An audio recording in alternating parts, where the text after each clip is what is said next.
Michael Brooks Show. We're broadcasting from Filipino Town in LA. Is that where we are? Or Koreatown, East LA, where left is best as it is everywhere else with super producer Matt Leck.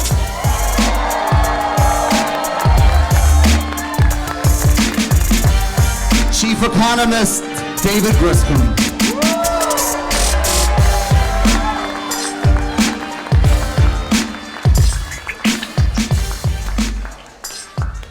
I'm in my Scarface chair. How's everybody doing? Thank you for being here. How are you guys doing? I'm very well. Are you 420, Matt? I'm not actually. I'm completely just. I was very on brand today. I took a hot yoga class. I heard about that. Yep, it was deep. David, are you like, what have you been like smoking like unfiltered and listening to Johnny Cash? David's been buying cowboy boots. I've been buying beautiful LA cowboy boots. That's right. See, your Patreon money goes around a little bit. It circulates. That's the trickle down right there. Exactly. You like that? So we always start in the first couple of minutes, but we're gonna ask everybody this. Wild's gonna come up in a second. He's ready.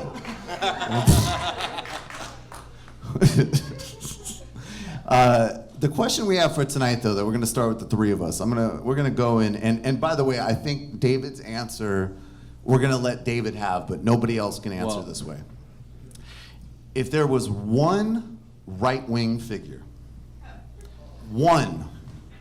And I want to say this really clearly because I'm a big fan of the game F, Marry, Kill. Now, I know you are. And I wanted my show to be sort of like the socialist version of the aristocrats of that game. However, I played that game once and I lost 2 patrons and they said that I was being very like otherizing and it was mean. And I'm enough of a capitalist to be like, well, shit, okay. I guess that's mean. So in lieu of F, Marry, Kill, we're playing who would you stay in eternity with from the right in a bunker. The world is on its knees. What did you say? Wow. Why? No, actually, I'm interested. Just because you could just be like, hey, Dave, go fucking, and he just, okay. I was like, hey, Dave, I have an idea. Why don't you make my dinner? Hey, Dave, it's safe outside. Yeah, hey, Dave. Why don't you go exchange some ideas outside?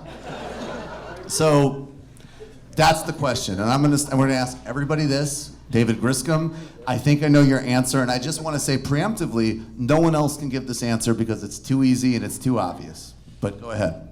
Yeah. Well, here's the thing. It's the Texas exception. Well, I've been thinking about this a little bit. So, my first reaction was I have to go with Alex Jones. I'm sorry.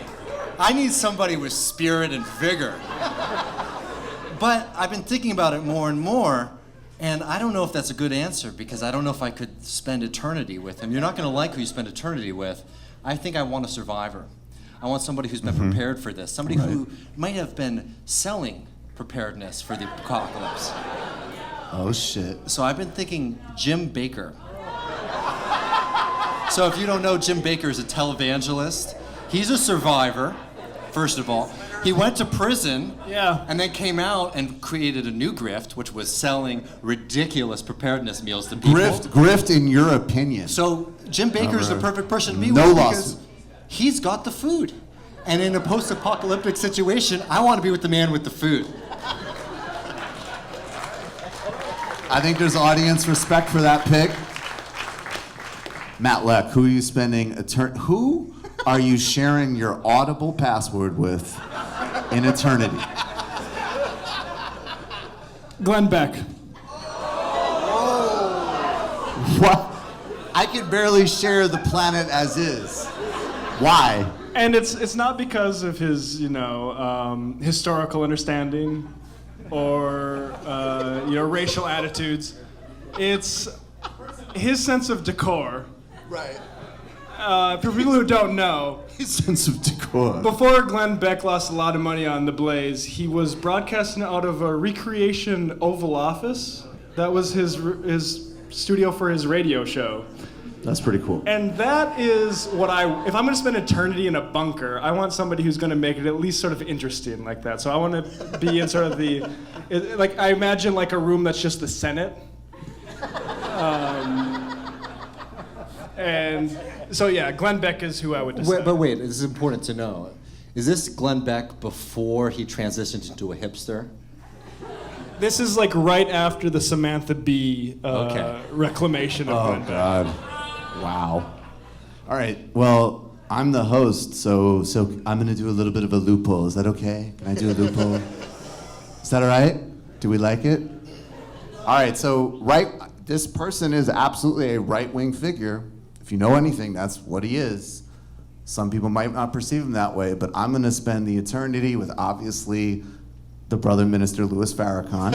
And we are going to be on a regimen together. We're going to pray.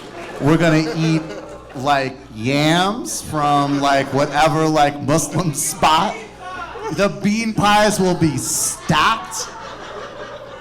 And I think we'll probably share a lot of ideas about Israel.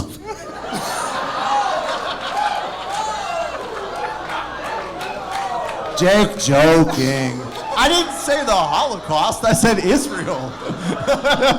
Not that one. Damn. And I think he could pep you. You'd be like, God, this is terrible. And he'd be like, no, brother Michael. That's what I want. I wish I already had it, as a matter of fact. We were wearing cotton in Egypt when you were crawling on all fours. And now you're gonna give up? No, I'm not gonna give up. Thank you, Mr. Farrakhan. All right, guys, here's what we're gonna do. We're gonna have 3 guests up at a time, or 1 guest up at a time, and then everybody's gonna be up on stage at the same time. We're gonna play a couple of games. Later, the games are gonna be Who Said It? Mark Cuban or Mussolini? Who Said It? Tony Robbins or Hitler? And what was the third one? Ben Shapiro and Alex Jones. Respect.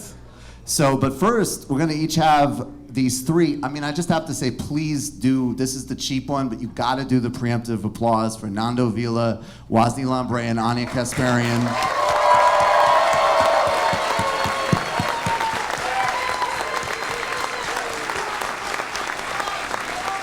These people, they're all actually, in fact, very good friends of mine. They're 3 of the most talented people in this whole, whatever the fuck it is we're doing. Brilliant, ethical, on point, but don't take themselves seriously, but are serious about what they do people, and I'm honored to do this with them. Of course, Matt and David help us crush this show every week. I'm honored to work with them. I'm proud of what we do. I appreciate each and every one of you, and I'll tell you more about that later. But first, Woz needs to get up here. He's the first guest. Wait for your music, Woz. Nigga, how you figure? Yeah. Hey yo, people style in the way the cops sweater. The number 1 question is, can the feds get us? I got vendettas and dice games against ass betters and niggas who pump wheels and drive jettas. Take that with ya. Hit ya, back split ya. Fuck fist fights and lame scuffles. Pillowcase to your face, make the shell muffle. Shoot your daughter in the calf muscle. Fuck a tussle, nickel plated. Sprinkle coke on the floor. Yo, Big said sprinkle coke on the floor, make it drug related. Shouts to the LAPD. I only ever remembered the shoot your daughter in the calf muscle line. Yeah. I remember when I heard that, I was just like, whew. Sinister. But then when you're black, you remember that Dave Chappelle, sprinkle a little coke on him. That's you know, I just killed a, semi-retarded kid with a BB gun. Sprinkle a little coke. Whatever. Whatever. We this is TMBS, right? We can say what we want, right? Yes, please. And this is also Woke Bros, in fact. Hey, listen. on the Black Opinions Matter feed. Yes, yes. Make sure y'all subscribe to that. Don't just, by the way, don't be just hoarding your subscriptions and just doing TMBS majority, blah, blah. You motherfuckers better subscribe to Black Opinions Matter, too. That's exactly That's right. where you gonna find that Woke Bros feed. Woke Sorry, guys, I've had a Bros. few tequilas. Sue me. Who would you spend life with in a bunker, Wise? That's From easy. the right. That's easy. And I can tell y'all this because my girl is here. Tamar, she's right there. But you know who I would spend the bunker with? I sense trouble. Ann Coulter. I said, this is the one, every time I hear black men, and this is not the only time, talk about Ann Coulter, that is the only time that I'm like, really? Listen. Just any blonde woman will do? No. Listen, is she good enough for J.J. Evans? She good enough for me? Dynamite! So that's a dated reference. Some of y'all a little too young for that. Good Times. Goddamn, Florida Evans. God, what the? It was a very important show in our history. It was. Wise, how did we meet each other? Tell that story, man. I'm not afraid to tell, and I've told this story trillions of times, but I'm not afraid to tell it. I was already a fan of Majority Report, and of course, shouts to Sam Cedar, shouts to Kelly, R.I.P. Kelly's still alive. She not on the show anymore. Alive and well.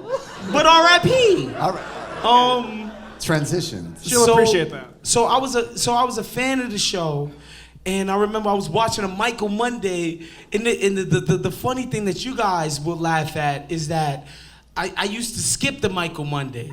Boo. I used to skip it. Boo. No, and I'm gonna tell you why. Cause I got on the show off of Sam being on Chris Hayes, and I was like, all right, on Mondays he lets his little lackey do the show. What the fuck? You know, like, I'm not gonna watch the JV show. So I said, all right, whatever. But I caught a Michael Monday, and I was like starting to catch the Michael Mondays. And then one day, Michael, relax, it's not that type of party. One day, Michael, he made an incredible joke, which has turned into an ongoing joke, which is, he did the 5% of Obama. And for somebody like me, I'm from New York, I know like actual people who abide by 5% of principles. Shouts to the Yakubs. You're welcome. Shouts to We're the here. evil scientists. But like, Michael told this very pointed joke, right? Like, you have to understand what 5%er is. You have to understand Obama's own politics. You have to understand why it's ridiculous to even make this joke. So I'm sitting in my crib on my laptop, I'm like, this is a fucking genius joke. Like, it's a genius joke to put these two things together in the way that he did. And, you know, me, Nando, Mike, and Anna, we had dinner last night, and I was telling them, because they asked me how I met Mike. I was like, look, I'm not the type of person when I ingest content, I'm like, yo, why don't I hit up Bruce Willis and tell him Die Hard was great? Like, I just wouldn't do that. That's not me, but I just love the joke. That should be a documentary we do. What's up, Bruce? Me finding Bruce Willis to tell him the wife beater in Die Hard was sick. Finding Bruce Willis with Big Waz. So I reached out to Mike and I was like, yo, bro, that 5% joke, that Obama 5% joke, me as a black man, as a person who understands like what 5%er-ism is, and understands that Barry's just like a Harvard centrist motherfucker. That joke is incredible because the people who we call our adversaries, that's how they think of Barry. They think he's a revolutionary. They think he's Huey Newton. They think this shit about Barry, and he's just not. And so that joke that Mike told would just touch me to my core. So I hit him up. I was like, on Twitter, I was like, yo, bro, That joke was fucking fantastic. And here's why, blah, blah, blah, blah, blah. And Mike was like, wow, shit, damn, motherfucker, you like one of 3 people who got it. Thank you. Let's have dinner. And so, That's exactly right. and so a friendship It was a born. 5% joke for the 5%. And by the way, our friendship, Mike, is Obama's America, because there's no red or blue America. That's exactly right. There's only a woke America. We're the remnant of the Obama age. Yeah, exactly. It's like, with the crusty remnants at the we bottom. come across We that boundaries to say fucked up shit. Yeah, we that shit that you gotta clean at the bottom of your sink after you wash your dishes. That's what we are, the Obama era. Maybe. Remember But what at you least said? we clean. At least we clean. Remember what you said to me when Trump got elected? Remember your did I words? say? You said, well, at least we had 3 more months of Barry. What the fuck you want from me? I'm black. I got 3 more months of my 1 black president. Damn, let me enjoy my 3. November to January, I was like, shit about to be fucked. Really fucked. We got a reality star as the president. White people gonna laugh at my face till I die. But at least we got 3 more months of Barry. God damn it. Like, as a black man, I was very happy about that. What is you were saying though, because we're gonna talk about Nipsey Hussle in a minute, but like, why is it rest in peace? Why is it though that like Donald Trump is funny? Yeah. He's objectively funny. To me, in he a is, very yeah. disgusting. Well, no, I think that's what it is. Because like I remember I talked to a guy in Seattle once, and I realized that like he just didn't have any of like the grime on him. Like he was just like, well, why would that be funny? And I was like, no, he went on stage. No. And he called this other dude a Seattle, pussy. really? Yeah, and that was great. They invented farm to table, bro. Right. You think they're gonna understand why Donald Trump is funny? Right, but why does like These people jerk off with gloves on. Come on. They're not gonna understand why Donald Trump is funny. He's hilarious. Did you see that tweet? He put a tweet. See, and he's not. All of his follow-up work to the primaries have been a real fall-off. Yeah. But yeah. sometimes he will show you. No, and you're going to explain, because in a second I want you to explain like how going to high school in Queens explains Donald Trump.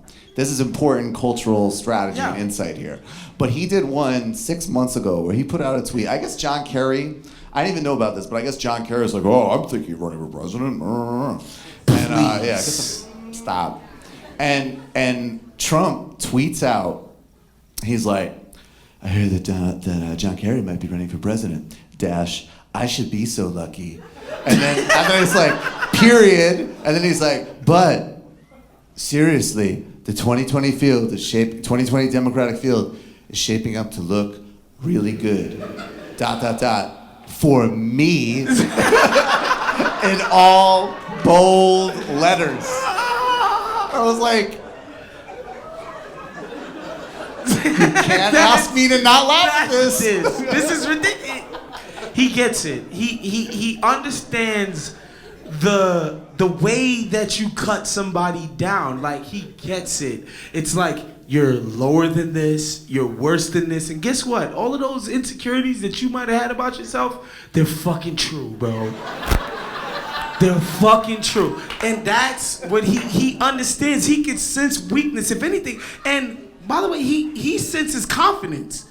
When there's people who he's like, no, I like the cut of that guy's chip, I just like him. Well, did you see, and I mean, I'm assuming in this crowd, Kamala Harris, boo. Easy, she's black. She's pretty, although I will say I don't like her politics, but I get her, like I get appeal. What she's doing. I get it. And what was funny to me, because I'm not from California, no, she's the worst. We know she's the worst. I mean, no, whoa. You're gonna make me, don't make me be woke police. Here's the thing. So no, but here's what happened. No, it just speaks to your point. Because it was like an interview, and at this point, Warren and Harris were running. And he's like, and what I noticed was that they were like, so who do you think out of the gate is the strongest, right? And he's like, well, I have to say, Kamila, and they put in parentheses, pronounced Kamila. And then he's like, She had a great rally, lots of people. And then it was almost like ... like, oh shit, I don't want to talk about that. And then he's just like, but Elizabeth Warren's had a really hard time with the Pocahontas. He just like cut right, like he just knows like, that's where to go. uncomfortable. I think that she's doing okay. I don't have a nickname for her yet. Fuck that. Elizabeth Warren. Let's get back to this. So what is it about Queens though that explains that? So Donald Trump he's from originally, before they got the money, because if you're not from New York or from the outer boroughs, you don't know this, but like aspirationally, Manhattan is the North Star. It's like, I gotta get to Manhattan. That's where I go. But he's from Jamaica Estates in Queens, right? And I went to high school in Queens, middle school in Queens. Before I got to high school, shouts to St. Francis Prep. Shouts to the Terriers. There's no Terriers in here, but I shouted them anyway. You always take care of that. But no, so my first time ever interacting with non-black or Latin people, because in one of my middle schools we had some Puerto Ricans, which doesn't count, but whatever. So we had some Puerto Rican.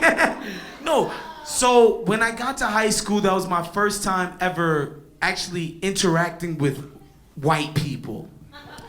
And I got to homeroom, right? It's just white people. I mean, but that's what it was for me. It's like, but not white people like matter, David. no, of course not. We didn't have any people from the Dakotas. Right. For all you know, as we discussed last night, Wyoming and Dakotas could be a COINTEL operation against black It people. could be a fucking They lie. They might not I even don't know exist. anybody who's been there or seen it. Matt tells me the Dakotas exist, allegedly. I'm just saying, prove it. Allegedly. I'm just saying. That's very New York. Show me some artifacts from the Dakota. I mean, Lewis and Besides Clark. Matt Leck. You need to read Meriwether Lewis's journals, Oh, okay. I'll get right on that. And so I get to high school, homeroom, and I have what I conceive to be white people. And immediately, I'm disavowed of all of my ignorances, right? Like all of the white people, when they play the dozens or when they're making fun of each other, it's like the Italian kids are like, they're telling Polish jokes, which is like, how many Polish people does it take to turn a light bulb? It's 3 people. One to stand on the ladder, one to turn the ladder, one to whatever. Polish people are dumb, in white parlance. Irish people are drunks. Italian people are kind of black. Whatever. But again, I'm learning this. As a black person where I'm like, aren't y'all all crackers? Like, I don't know. And then, later in life, I got to the Jewish portion, and I was like, holy shit! This is more screwed up than I even thought. And so Trump, he's from that lineage, right? Like, it's this idea that, of course, you're gonna separate yourself, you're gonna otherize yourself, you're gonna put yourself at the top. Like, obviously, if I'm Italian, I'm better than the Polish people. Obviously, the Irish people are dumber than me, less cultured than me. They're these nasty mix and all of that shit. Like, that's what he comes from. That's New York City, quote unquote, ethnic whites. Donald Trump is an ethnic white who always wanted to be a waspy motherfucker. No, that's the actual, and that is why the insecurity, like that's why it's so ridiculous, because he's this. That's why he loves the New York Times so much. That's why he's obsessed with the New York Times. That's why even though he's a fucking trust fund baby, he still does feel aggrieved. And it's also why the really funny part, and then we'll pivot off of this, but like, there's another one I have to admit was very funny to me. And you see, and because his whole base is Southern, right? Even though he's like the quintessential New York guy. Did you guys hear his impersonation of Jeff Sessions at CPAC? No. He did a Southern accent? No, it wasn't just a Southern accent. It was an accent that I would have been like, all right, maybe this. He goes, and then Jeff Sessions, he goes, I'm gonna recuse myself. He straight up did. I'm gonna recuse myself. Yeah, he's not lying, Ted. He's Bumpkin jail. My bad. I'm dissing the South. I shouldn't do that. No, but Why not? but like I don't know. I remember during the 2016 campaign, because he really wants to be a WASP and he feels very aggrieved because of it. I remember him talking about something, Mar-a-Lago, if people don't know. These country clubs in the South are really terrible, and they don't let Irish in, they don't let Jewish people in. And he made a big deal about how he's like, I let everybody into my clubs. And he's and everybody was Michael watching, Jackson and there was was in my no club. reaction because nobody understands that except for Donald Trump. Right. I was very progressive. Right. Yeah. I bet I shook Magic Johnson's hand. Seriously. LA reference. Shouts to LA. Wise, let's talk about Nipsey Hussle. We're gonna get into, well, of course, but this is a LA crowd. LA. Shouts to the city of LA, man. As a transplanted, New Yorker, been here since 2017 of September. I came here expecting the worst, but it's been incredible. I'm not gonna lie. LA is a beautiful place. What did you expect? I don't know. I just expected a bunch of motherfuckers with nose rings and shit and selling me bullshit and lying. I just expected some bullshit. But honestly, LA has been incredible. I love LA. I was wrong. I'm not afraid to admit when I'm wrong. That's why I'm a good lefty. Actually, that's why I'm a bad lefty. If you're a good lefty, You never admit you're wrong. never admit you're fucking wrong. Keep going. We need to work a lot more to engender the humility and process part of the left. Yeah. Right. We gotta get rid of that. That's true. We gotta talk about Nipsey Hussle, though. We did a Woke Bros about this. I do think it is actually important to talk about him while we're here. He was somebody who definitely, I'm not going to exaggerate. I was a fan of his, in the sense that I actually listened to his music, but I know there's people who are much more interested in his discography than I was. But he was more his death and what he represented did echo more of basically those people that were murdered in the 90s that really meant something that was distinct, other than just, well, that's awful if anybody dies young. But he really was putting something together. He also was the only person, I found this very interesting. Anytime an entertainer criticizes greed or a practice of a record label or something like that, and they don't say greedy or he specifically used the word capitalist, which is very interesting to me. So what, talk about him. Man, shouts to Nipsey Hussle. We gotta clap it up for him.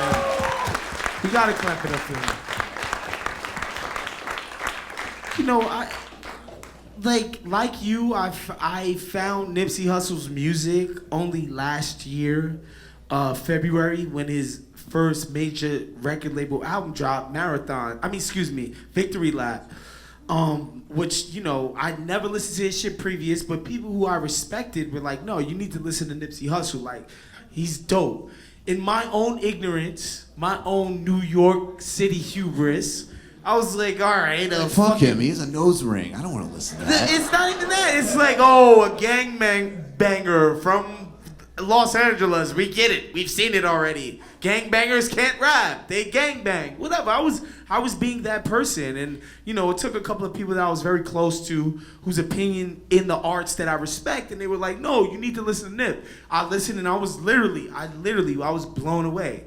Just the guy's clarity of message, his clarity of vision. It is just clarity. When I listened to his music, you understood what he was trying to achieve. Literally, he put it there for you, right in your face. I want to get money, yes, but I want to reinvest in my neighborhood, not because, I want to make more money. No, it's I want the people from where I'm from to understand that nice things aren't reserved for everybody else. We deserve nice things too. And that was his message in his songs, right? And a lot of times as a rap fan, I've been listening to rap long enough to know that's nice. A lot of times that is the message in your song. But this guy was putting it in his works. Out in the world, his deeds reflected that, right? Everything he did was about empowering the people from where he came from. And, you know, everybody in this room, like, we're in a position enough that where we can show up to a live podcast, have fun, go home, not worry about a goddamn thing. We ain't got to worry about a motherfucker that we know maybe getting shot, maybe getting robbed, maybe getting this, maybe. We don't think about those things on a day-to-day basis, let alone an hour-to-hour basis. This is the type of environment this guy's from. So to watch him do this, like actually do it, that's the part that's important, because people make music. A lot of people make music, powerful music, what they call protest music. This guy was out doing it. And so when he dies in front of his store, in his neighborhood that he grew up in, you know, doing the works, it just hurt me, because it's like, you know, I thought about my people. And when I say my people, I think about black people. It's like, it's not enough to just do something. Like, a lot of people, they get to get rich or get money or be successful. You don't gotta reach back. You can just move on with your life and your success. But when you're black, you got to reach back. Well, that's part of the wealth gap too, right? Exactly. Yeah. It's part of what we talk about. And that's why I think it's important. That's why when me and Mike talk, like, what are we gonna talk about? The reason why the Nipsey topic is important is not just because me and Mike are, you know, people who love the arts, of course, but his story is very indicative of what y'all do on TMBS every day, right? Every single day. Like, his story is a part of the story that y'all trying to tell and I'm trying to tell. That there are people who don't have it, right? And it's not because they're not smart enough. Like, and that's the thing about Nip, that it's nice now that everybody's realizing it. But like, it's not because they're not smarter. Like, nobody's smarter than Nipsey Hussle. This guy was a computer geek. No. This guy went and studied. He got a bad deal first. He went and studied that deal better than the lawyer that was supposed to be representing him was. He went and learned that deal to where when he do his next deal, he could represent himself, right? Like, this is a guy who went out and did the work. And so this guy got killed because of the culture, the environment of where he's at. And it's not one thing that's gonna change that. But the reality is, and I hate to bring it back to slavery and white suppression and white supremacy, but that's just it. Like, the reason why South Central is what it is, it's not an accident, right? Like, my neighborhood in Queens is not like South Central. It's not because these people in South Central are like special people who only act this way in this neighborhood. No, like, this is a system that bred that environment, that a person from his own neighborhood could look at him as a person like, you know, and I was telling people, I was like, you know, when Nip died, I look at it as like how the cops look at it, right? You kill a cop, it's like, not only did you kill my homie, you killing somebody who is supposed to be doing the deeds. So this is like a triple murder. Not only did you kill somebody, which is against the law, you're killing somebody who's pulling people up, right? And so the environment that allows for, you know, I don't know this dude that killed, I don't know anything about him. But just that he can be a person who thinks it's okay to kill Nipsey Hussle. You gotta know he's from an extreme background. That he can't understand that this is a bad thing to do. You know, and so, you know, the Nip thing was just, it just, everything that we talk about all the time about income inequality, opportunities, the so-called meritocracy. Like, there was nobody with more merit than Nipsey Hussle, right? And so, you know, it's fucked up, but it's nice. It's nice that the world, and we ain't gonna get on Barry clout chasing, sending the Wait, that's okay, because I was gonna say we have a couple minutes left. Can we get petty for a minute? Yes. That was beautiful. And I actually hope that the energy of what was just conveyed is what people will leave this room with. And let's get petty for a minute. Of course. Okay, so, and Nando pointed this out, but we all know, like, President Obama has always had a very well calibrated. Every time I saw his playlist, I was like, there's some people in his communications team that know what they're doing. Yes, culture-wise, Like, absolutely. he really had. I remember even down, and I'm not saying this even to Nas stan, but I noticed in one list because he was always like, yeah, then Jay-Z, and then finally he was like, well, Jay-Z's a donor. well, that was the thing though, is that finally I remember on one list he was like, been listening to Nas, and I was like, oh, that's the real tweak. Like that's good. Just like Nora Jones, Stevie Wonder, Lil Nas, and also Neil Young. Calm down. Bruce Springsteen. And you gotta love Supreme. So, okay, a tweet for Nipsey Hussle, which, by the way, I'll be even more petty. Barack Obama in 2009 met Lula da Silva and said, this is the man right here, most popular politician on the planet. Maybe a tweet about your friend who was a better president than you being a political prisoner. All right, easy on the black man. But damn, I ain't saying you wrong, but damn. Yeah. Well, I'm not gonna. I don't play identity politics when it comes to Lula. Everybody's on their own merit on Lula. So, but that being said, maybe a tweet for Nipsey. Did he really? Was the entire press release like? I guess what it is it's like I believe that Obama did get into Jay-Z and Nas. Nipsey is already at another generation. Like, it's just like, yeah, really? no, there's no way he was listening to I Ain't Nothing Like These Fucking Rap Niggas. There's no chance he's ever heard that song. I'm not, though.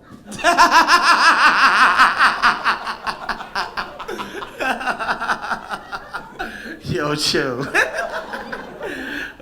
No, you know, whatever. Barry, his media savvy, it can be looked at two ways, right? It's like, at least he's smart enough to do it, but you can look at it in a cynical fashion, like, Jesus, bro, you really sent a letter, signed, sealed, delivered to Nipsey Hussle service?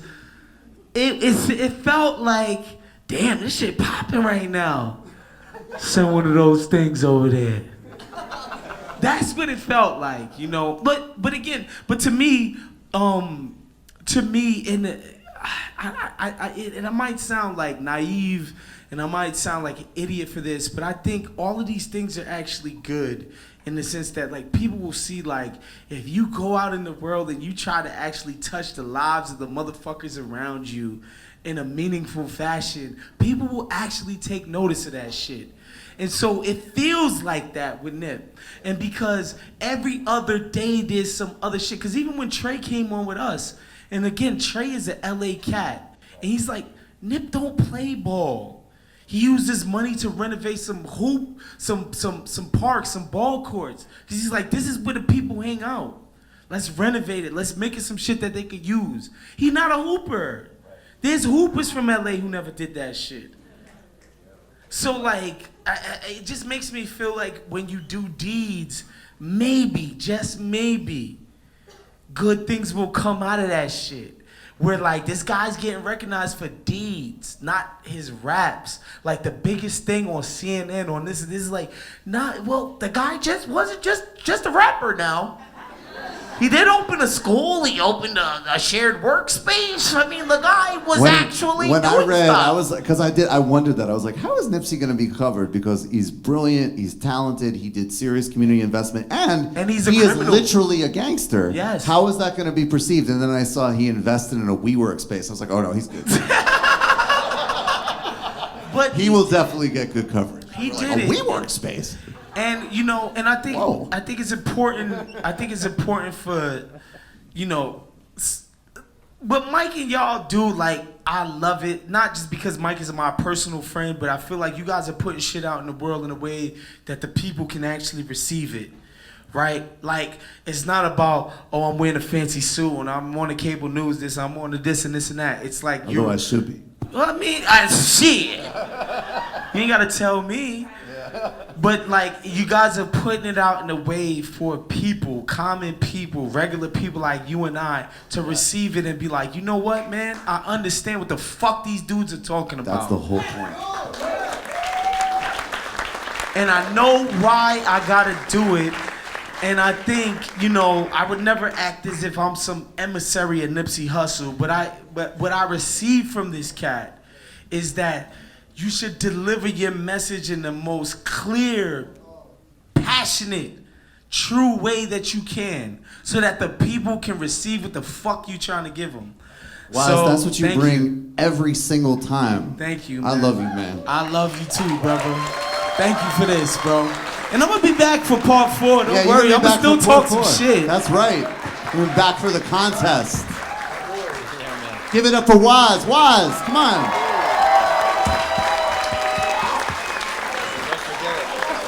Don't forget that. You'll be really ready for the contest.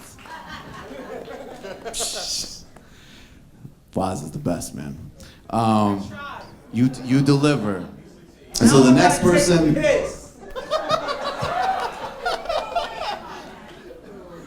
I hope that was picked up on camera. The next person I'm gonna bring out on stage is someone that I could not have more admiration for, someone that I've grown a real and sincere friendship with, someone who I think brings a dynamism, an intelligence, a clarity, an integrity of purpose, but is also, again, like everybody up here, is also very reckless and very funny, and just a fucking legend. Anna Kasparian of the Young Turks.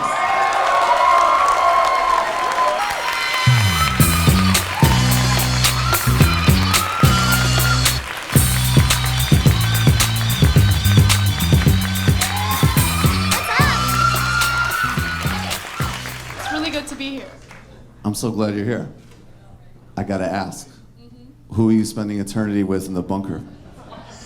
I'm sorry to welcome you that. All right, let me just say, Anna, you're amazing. I can't wait to talk about why job statistics are not real with you. That's gonna be fascinating. And make fun of Dave Rubin with you. It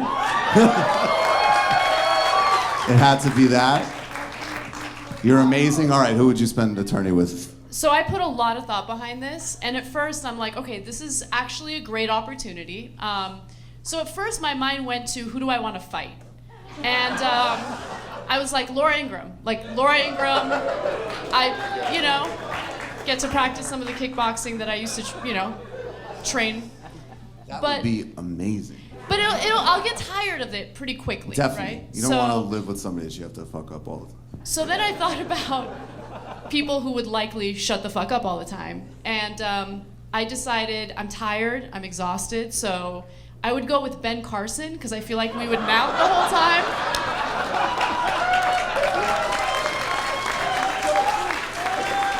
It would be like living next to a relaxation tape. It'll be perfect. I'll get a lot of rest. And then But what if he tried to convert you? Like, what if he was just like, Anna, he'd fall asleep halfway even through though it. there are only 2 people left, one of us understands the world, and you don't understand the world. What if he went at you like that? That would be annoying. So So you'd have to kickbox him. I might have to. But the other option could be Clarence Thomas, because he never talks. So that would be perfect as well. But I mean, he's got other issues, if you know what I mean. So. Jesus. All right, Ben Carson. Unless Ben Carson had like a stabbing relapse. Ben Carson wasn't the stabber. Somebody tried to stab him in his belt buckle. No. Oh, no, he tried to stab someone and the belt buckle got in the way. And My apologies. By the way, Yeah. as he's running for president, he thinks it's a good idea to disclose this information. Do you remember that was another, I'm sorry to do this, but that was another great Trump highlight. Remember there was a minute where Ben Carson was ahead of him in the polls? And he's like in Iowa, he's like, the guy stabbed somebody. And I'm losing to him? What's the matter with you? He literally was like, what's the matter? Like, how much would you pay Obama to just be like, devils, like, double-digit growth, what's the matter with you? Actually, he kind of did that a couple weeks ago, right? He's just like, I drilled for a lot of oil, you fucking white people. Where's the credit? I wish, I'm actually, impressed by how you're able to laugh, because it's true. Like, Trump is funny. He says funny things. I remember enjoying the Republican debates way more. No, I wouldn't say way more, but I was more entertained by the Republican debates. So when Cenk would ask, hey, who's available to cover the RNC or whatever Republican nonsense that's going on, I'd be like, yeah, I'm into it, definitely, yeah, count me in. And then with Democrats, any type of event that Hillary was doing, if it was a town hall, what can I come up with? And so luckily I planned my wedding during election season, and so I would come up with anything. I don't know, I gotta pick centerpieces, I'm sorry, it's very important. All right, to be clear, you are married to the man of your dreams, and that was not why you got married, to avoid being around Hillary Clinton, but you expedited it. Yeah, so people think it's crazy. Like, how could you plan a wedding while you're working in news during a giant election, like a huge controversial election? But it was a good excuse for getting out of things that I didn't want to do. And honestly, that year was disastrous. Like, it was nonstop. Hey, and by the way, Monday, 5 town halls on CNN that we're all covering, which sounds pretty terrible, right? That's why I like doing a show that has more sort of like history focus and long-term value. Like, that's the design to be, so I can, because you have the obligation to cover, and not only cover, but like, because you do actual work, you have to like provide actual, no, you can't just be like, you know, hey, this is CNN, and you know, the Mueller report, and there's definitely work. Is Amy Klobuchar like a really great boss? I don't know. You have to actually do it. I can be like, let's talk about Haiti. No, but it's great. I don't want to watch any of that shit. But you do something that no one else is doing, right? So I gotta be honest, other shows, I kind of struggle to sit through the entire thing because it's the same stuff that we're covering. So they might come at it from a different perspective, but usually it's the mainstream, non-controversial, non-analytical perspective. But I have no idea what you just said. It's okay. I got it, though. You don't need to do it again. I got you, brother. But it's kind of crazy to come across someone in the media that gives a shit about history, who actually wants to understand, like, the dynamics in other countries, you know, who cares so much about a political prisoner in a different country. Like, you're an American, right? Americans don't do that. And so it's very refreshing to see someone who cares about, you know, some of the injustice around the world. I'm honored by that. But I also think, like, everybody, all of us who are, like, doing work on, like, the progressive or left or whatever the fuck, you have to think historically somewhat to do what we do, right? Because we're contextualizing things. Like, you do that all the time. You'll always work backwards, like, all right, this is the policy set, but here's like the environment that it's flowing out of. And the whole other side, that is a very basic dividing line. It's all like, okay, this is the world, just is. And that could be it just is because of science or God. And like, in a way, it doesn't really matter. They're just, because they don't want to figure out why we're at where we're at. Yeah, 100%. And it's not just about the history that got us to where we are today, which, by the way, you look at history and it's supposed to be just lessons. You know, you're supposed to take lessons from our history so you don't repeat the same mistakes. And of course, we don't do that. If you look at our economy, if you really look at our economy, you can see that we're making the exact same mistakes that we did, you know, in the lead up to 2008. But the one thing that I wish people cared more about is the history of candidates and the history of politicians and how they got to where they are when it comes to their stated policy positions. Because I just see a lot of, oh, progressivism's trendy right now, so I'm gonna go ahead and use the progressive label. But no, you don't get to exploit that for your own political gain. What has your career been so far? What have you stood for so far? And I just don't buy this whole argument about, well, you know, in those years I ran in a more conservative district, so I was a giant douchebag who, you know, supported all these policies that have been disastrous.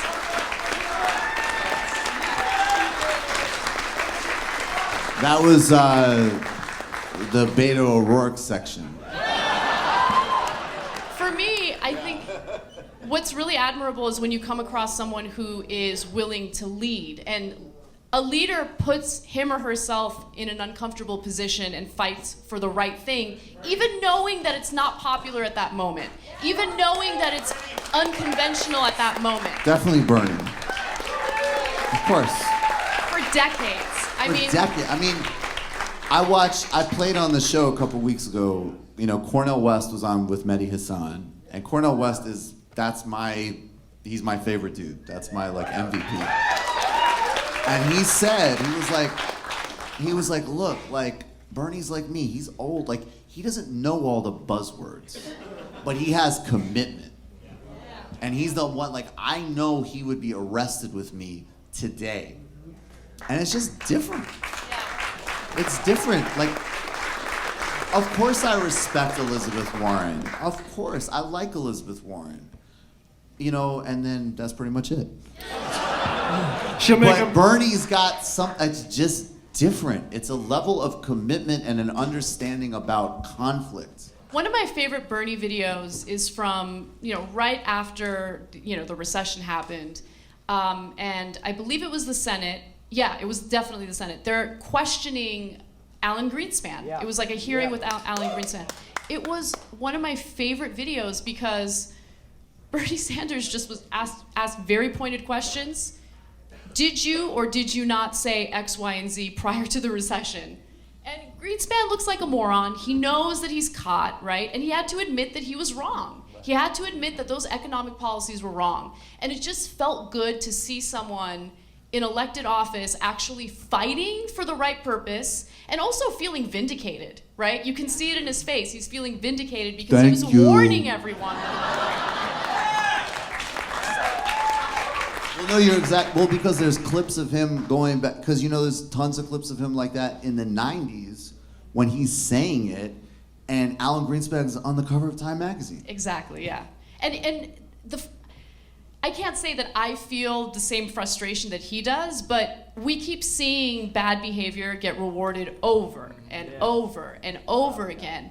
And for the first time in a while, you see someone, and not just Bernie, I mean, you're seeing it with some of these freshman Democrats. These young women, by the way,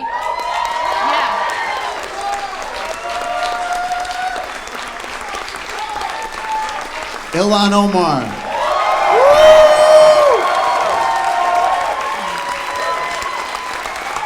We stand with Ilhan every fucking day on this show.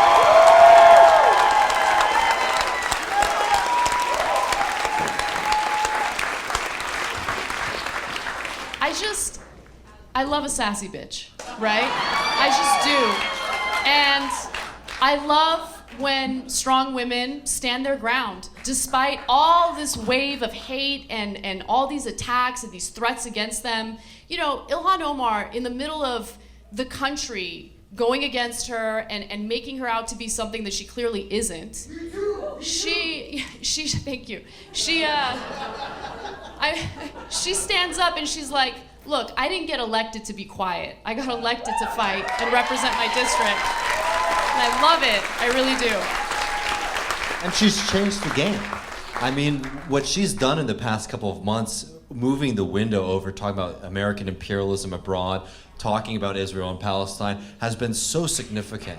And this is like where you really make a difference, is by being strong and not backing down. And a lot of people have, backed down too much. What is she? Yeah, I like when she. But she also, what I like about her is that she so low key. She is AOC is actually very nice. Rashida's totally I don't give a fuck, whatever. That's very clear. I love that. Yeah, I love that too. But then Ilhan is actually you realize the more did you see that clip where some comments she criticized Obama's record and rightfully so. She criticized him on things like drones, 100%. And then Waz is my black conscience. Every time I get too critical of Obama, Mike, did you see his daughters? His daughters. Michael, you're trying to fuck Aunt Coulter, man. Yeah, he's out. Exactly. You are no longer my black conscience, Waz. Exactly. Thank you. Listen, Kasparian too.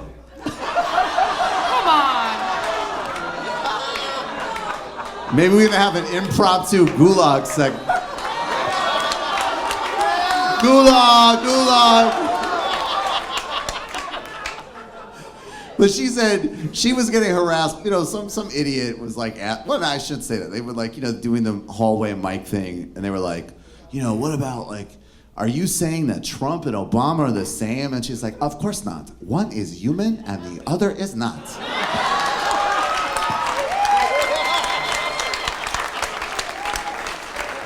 Which is like literally how I would describe my day. I'm like, no, I mean, one is a human being. Well, you wanted to talk about also why job statistics were bullshit.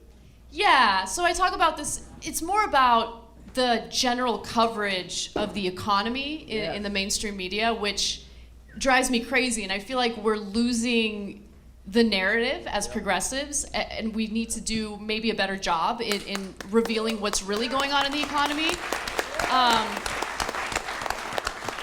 It's so funny to me that you keep hearing people in the media say that, oh, the economy's booming and the stock market's doing really well. I mean, yeah, homelessness is skyrocketing everywhere and people are living in tent cities everywhere. But, you know, the economy's doing really well. But the economy doesn't start and stop with the stock market, right? Exactly. The majority of people, working people, are not putting money in the stock market. Most people are not, especially with all these, you know, new jobs, a lot of them are part-time. A lot of them are temporary. A lot of them do not pay a living wage. Yeah. So you can do like a super shallow, superficial view of the jobs numbers, but what's the quality of those jobs? So we talk about that on TYT a lot, and I feel like sometimes I annoy the people around me because I'm like, we need to talk about what the jobs numbers really say. You should, though. That's perfect. I know. Do you put on that voice in meetings? No, but the funny thing is, I do feel like the annoying grandma at work sometimes, because, like, Cenk is this very passionate person, and when he feels... Should I do it? Should I do it? Should I do the impression? Should I do it? No, I'm not going to do it. If job numbers aren't progressive. I love Cenk. Are you kidding me? No, he's awesome. So obvious when my impressions are of love or contempt. So sometimes, like, okay, we go live at 3 Pacific time, right? And he has this habit of coming down, like, to where all the producers are, and he comes to my desk, and he's like, did you see this story? This story just broke. It's like, wait, hold up. It's 2:45. We're gonna go live in 15 minutes. And I'm like, no, I haven't seen the story. And he's angry about it. He's like, here's what we're gonna do. We're gonna cover the story. All right, I'll present it. And then we're gonna call for a campaign to do this and that. And I'm like, wait, hold on.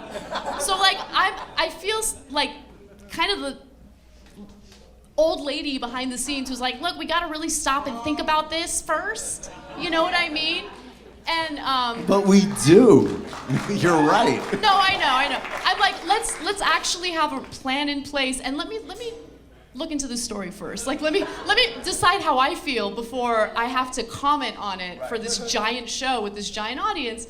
So, but the thing that I love about him is he's go, right? Like, he's a fighter. He doesn't want to stop, and he's so relentless. And I'm not gonna lie, there have been, I don't know, 500 times where I just wanted to quit, and I'm like, fuck this. This is bullshit, and I should just go sell pictures of my feet. I could make so much more money.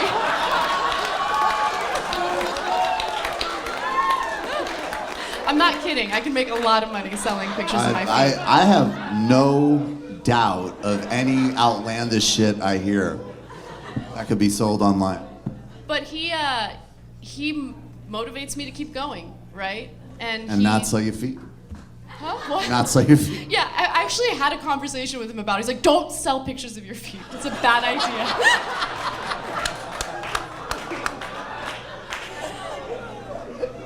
What the fuck?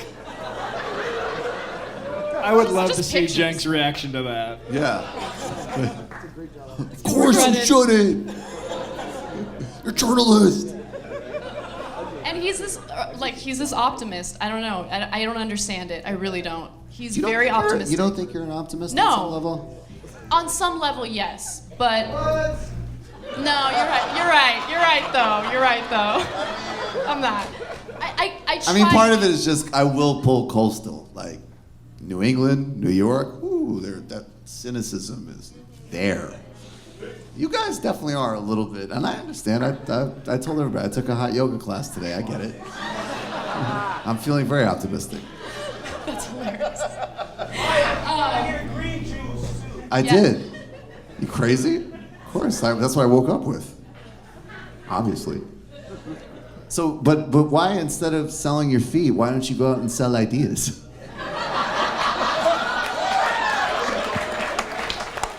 Well, the marketplace is very lucrative for a certain type of idea. Right. There's a certain type of ideas and the people are interested in the ideas. So for instance, I'm sharing my ideas, right? And it's not very profitable, and that's okay because it's the right thing to do. But if I wanted to take a more lucrative route, I could do things like, feminists are really what's wrong with America, right? Get that Coke money. Yeah. You know what the problem is with education? The teachers, okay? Let's go after the teachers. The unions, those are the really bad guys that we need to go after. Like, that's what would make me money. There's a lot of ideas in that. Lots of ideas, right. All right, so Anna, I do want to spend a few minutes with you making fun of Dave Rubin, but I gotta tell you, I'm a little, look, I'm willing to do a lot of shit, but I don't particularly want to get sued. And there is some uncovered audio, and I should just I'll just bury the lead. Half of this audio is real, half of this audio is fake. But I think Dave Rubin might be, in his way, definitely demonstrating that he's watching our shit. Oh, for sure. And B, I think he's got some pretty clear impulses going on about what he wants to do about it. Can we play the Prager University sketch, please? Thoughts on two separate topics, cobbling them together, and then suggesting that was my position. It was just an open lie. Was this a public person? This is a public person. This is an actual with a name. This is a human. This is a human. Yeah, not just an anonymous account. So what do you do in a case like that? Okay, you can defend yourself. I get it. We've all done this, but I'm starting to think that that's not enough, and it's an odd place. And I had Robert Barnes here a couple weeks ago, a lawyer, and it's like it's an odd place for the free speech guys to be going. We have to figure out what are the legal protections around speech because it's so not. And I hate it. This is the worst position for me to possibly be in. Right. Worst position for me to possibly be in. Right. Worst position for me to possibly be in. Right. Worst position for me to possibly be in. Worst position for me to possibly be in.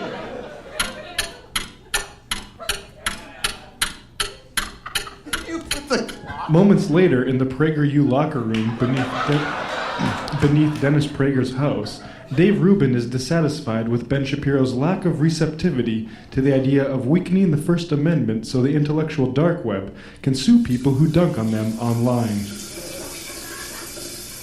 This feels kind of weird because first it seemed like you didn't necessarily want to come to my wedding anniversary and even bake a cake. And now he's not interested in the idea of suing people that make fun of us. And it is a strange position to be in because I'm the free market guy. And I believe in markets and ideas and freedom and ideas and markets. But couldn't it be, and I really think I'm onto something here, that it might be the government that makes it illegal for someone to call me stupid? And I wish there was more receptivity in that. Oh, look, is that a dog? Are we scared of Dave suing us for calling him a fucking idiot? I mean, he'd have to think in order to go through the process of suing someone, right? So, no, he's not a fat fuck. Alex Jones is, though.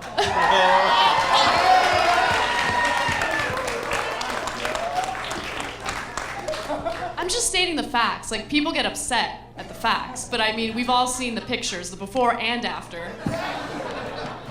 The before. No, but it's just, I mean, Dave Rubin and, like, it's just wild. Because you, like, are literally, like, you're up at 6 a.m., you're doing all your story, and he's just like, yeah, I'm interested in ideas. But here's the thing. Here's the thing that I don't understand. What is the fucking deal with this guy? Well, so I think that grifting is a special skill, right? Like I don't respect it, but I think that you need to at least know your shit and know how to back up your argument. Even if it's like a BS argument, you need to have an argument. Yeah. And he doesn't even do the legwork to be a grifter, right? Like, how do you agree to a 3-hour podcast with Joe Rogan where you're gonna have to talk about your positions and not do a little, like, okay, what should my talking points be, right? Who wants government saying that electric wires should be not next to water? Who's gonna help you with that? Did you see though what he did a couple weeks ago? No, I didn't. Okay, I'm sorry to interrupt, but somebody tweeted this at me and they said, watch Dave Rubin do an impersonation of you doing an impersonation of him. And he's literally, you saw this, this was the Tim Pool shit, where he's like, you were on Joe Rogan a lot. And first of all, if Tim Pool has you on your back heel, god damn. He's like, a lot of people gave you a hard time about that Joe Rogan thing, and he's just, because of the stuff that you said about building protection, or and Dave Rubin, what I love is Dave Rubin does the like, yeah, as in like, please stop, shut, fuck you. And then he goes, and he's like, yeah, it was about building, I'm interested in ideas. He literally said he was interested in ideas. How many times do you need to make a fool out of yourself before you try to figure out how you're gonna have an argument?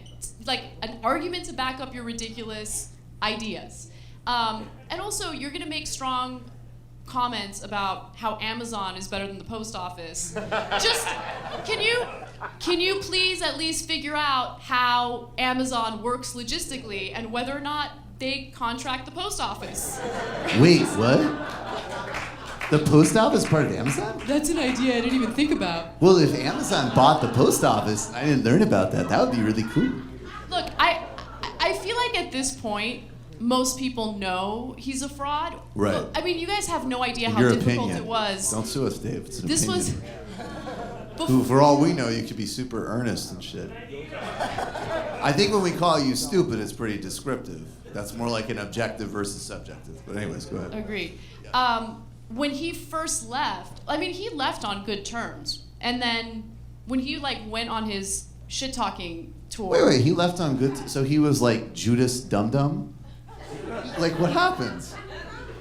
He left, right? He even did a video with Jank, like a departing video. And it was very positive What a and motherfucking snake. Yeah. Everything was good. And then all of a sudden, I remember the first thing that happened was he started bad-mouthing us the first time he was on Rogan's podcast. And he claimed that we edit things out of interviews, which we don't.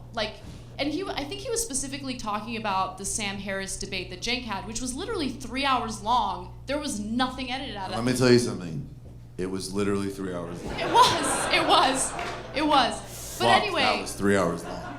It was so hard to remain quiet, especially for someone like me, as he was just going around lying about us, lying about why he left, lying about what his ideology is. And so for years, literally years, I told myself, okay, I'm not that person. I'm not gonna badmouth him. I'm just gonna let this go. And I was on the left shoulder like, Anna, you are that person. You're that person.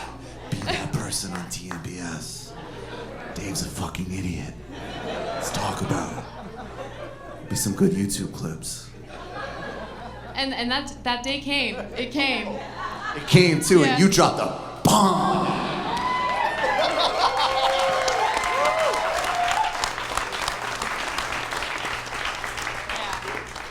But it was hard. When people didn't know he was a fraud yet, and they actually thought we were the bad guys, I was like, what?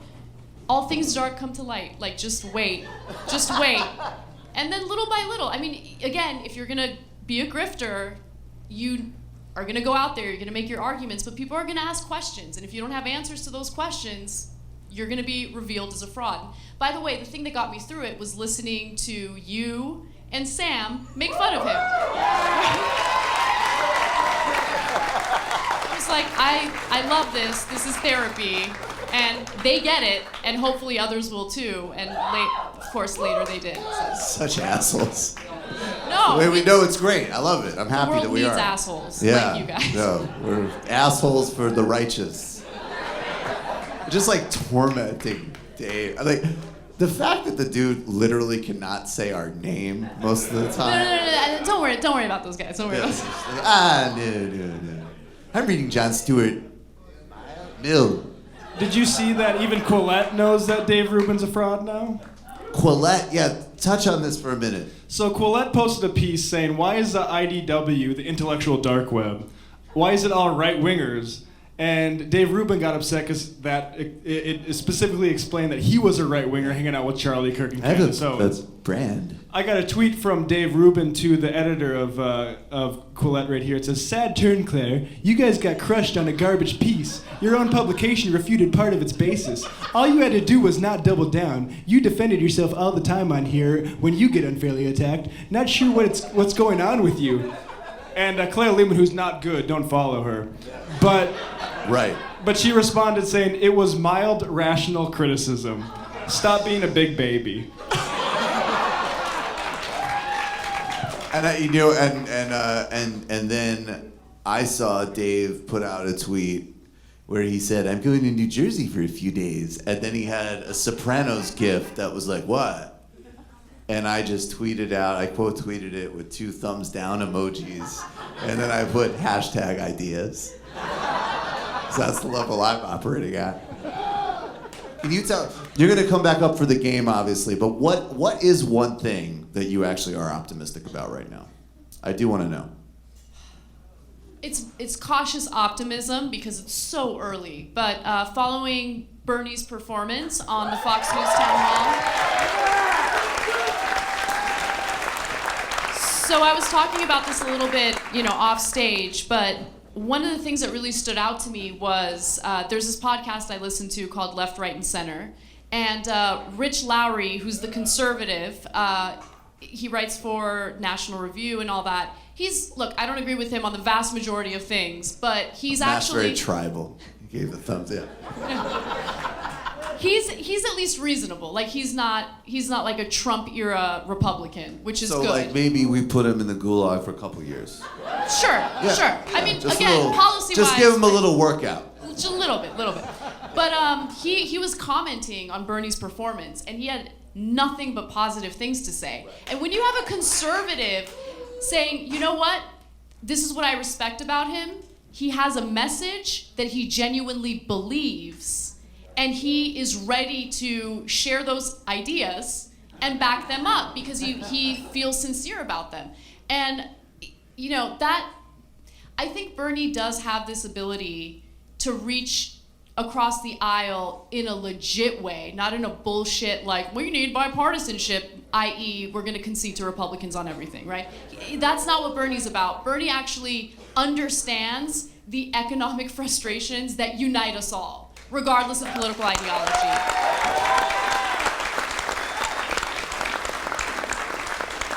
It's just so awesome to do work with you, Anna. You're fucking Thank you. awesome. I appreciate you so you. much. I feel the same way. And you're gonna come back on and play Tony Robbins or Mussolini with us. Can't wait. Thank you so much. Thank you, guys.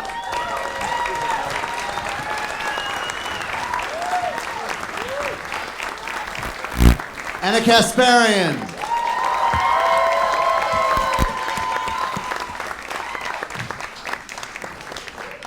Where are you going, Matt? All right, well, Matt's, we were supposed to do a shout out before we get Nando on stage, but Matt. I'm ready for it. Do you want to?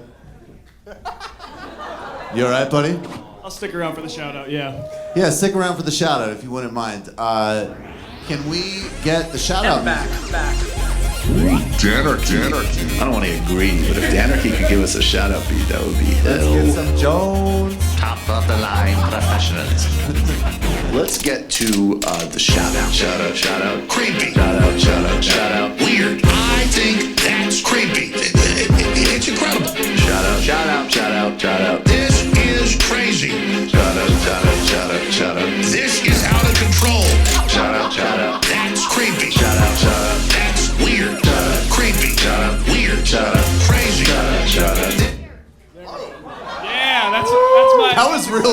Exactly right. Exactly right. So we got to do a couple of shout outs, but first I just had an MVP, which all of you are, but a patron hand me this note and say that I should shout out the California Poor People's Campaign. And the website that you can check out is endchildpovertyca.org. And so what they're trying to do is, my understanding is there's several things on the table. Probably the most broad and important out of the gate is universal pre-K for the state of California, which is huge. That's an incredibly important goal. And my understanding is that your governor basically, he wants to sign this. He doesn't care what's in it. He just wants to sign a big bill that he can say he did something big on. So what these people are doing is they're working to make sure that what is actually inside that bill is aggressive, is left, is on point, is going to do serious things to help the children and people of California. So we want to shout them out 100%. Woo!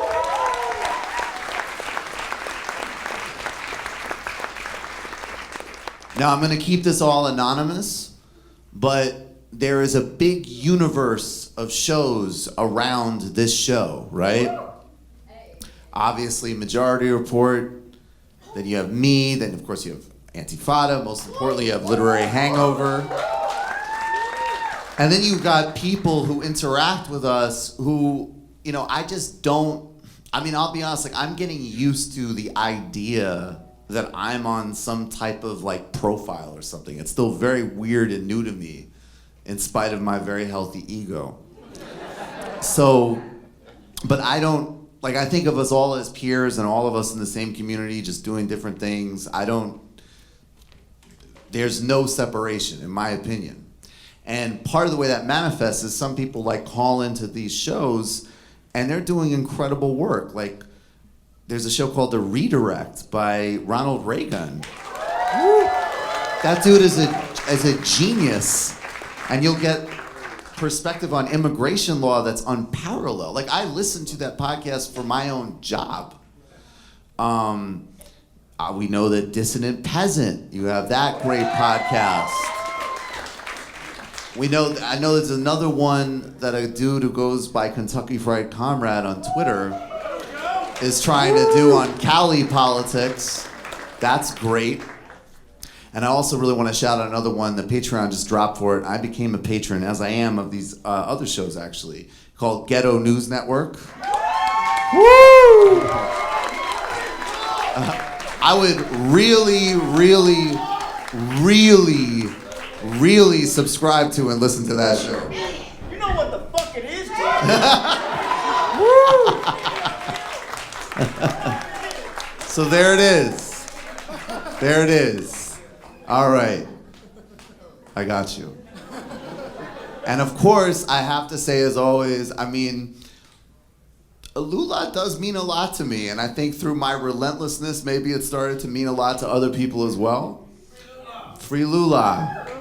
I mean, I think if you look at somebody who literally did lift 40 million people out of poverty, who held a type of leadership that Nando and I are actually going to talk about in a minute, that there is a desire in the world for, you know, there's this fascist rise, but there's a left rise. But he did this when George W. Bush was president. And this guy was able to pull off huge gains for his people and also be cool with Bush, Obama, Ahmadinejad, China, all of his pink-tied comrades, as well as open up new diplomatic pathways in Africa. And I think him being in prison is an insult to the planet and a major damage to Latin America, which we all know affects us and obviously affects them. The Supreme Court of Brazil has given him, he's gonna do his first major interview next week. And I think they're using that as leverage against the president. But we'll see. And I would keep asking about it and talking about it. Again, This is one where Bernie's the only one who's ever said anything about this. So, Lula Libre. All right, is Nando back there, or did he go get a drink? All right, Nando Vila, come up on stage.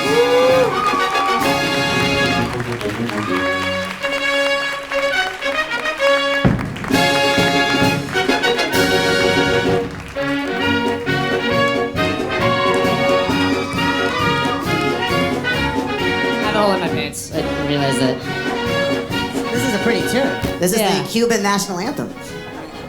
Because I'm from Miami and we're all Cuban. Right. Racist. Sure. I was also more thinking like you and I share an admiration for Fidel. Yeah. You're gonna get me in trouble, man. Come on. That's my job. Who would you spend? First of all, again, Nando's another dude that I've gotten to know. Just, it's a blessing to be around really good people. And Nando is fucking awesome. If you've seen him, fusion, documentaries, but then he's also writing about the World Cup for The Athletic. This guy is a fucking massive talent and a good dude. And I appreciate you being here so much. Thank you for having me. Who are you spending your time with in the bunker? Oh, I thought about this a lot. I originally thought Barbara Bush, but she's dead. Wait, what is the thinking behind Barbara Bush? Barbara Bush is amazing, Dare. She fought I forgot to tell you, Nando is very anti-drug. Just so you know. And I'm joking, Jesus Christ. That actually was gonna get you in trouble. Look at LA 420 crowd. Like, it's not funny, man. I just like enjoying myself and the politics. I also, Barbara Bush, she fought Uncle Luke for years on the parental advisory stuff, and he won 2 Supreme Court cases. Wait, is there an audience fact check? Did Uncle Luke did not?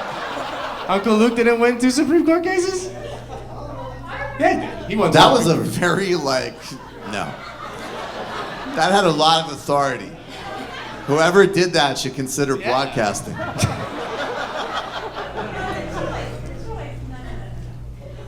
No. I'm starting to understand Bill Maher more, actually. Yeah. You know how he's like, no, get out. Yeah.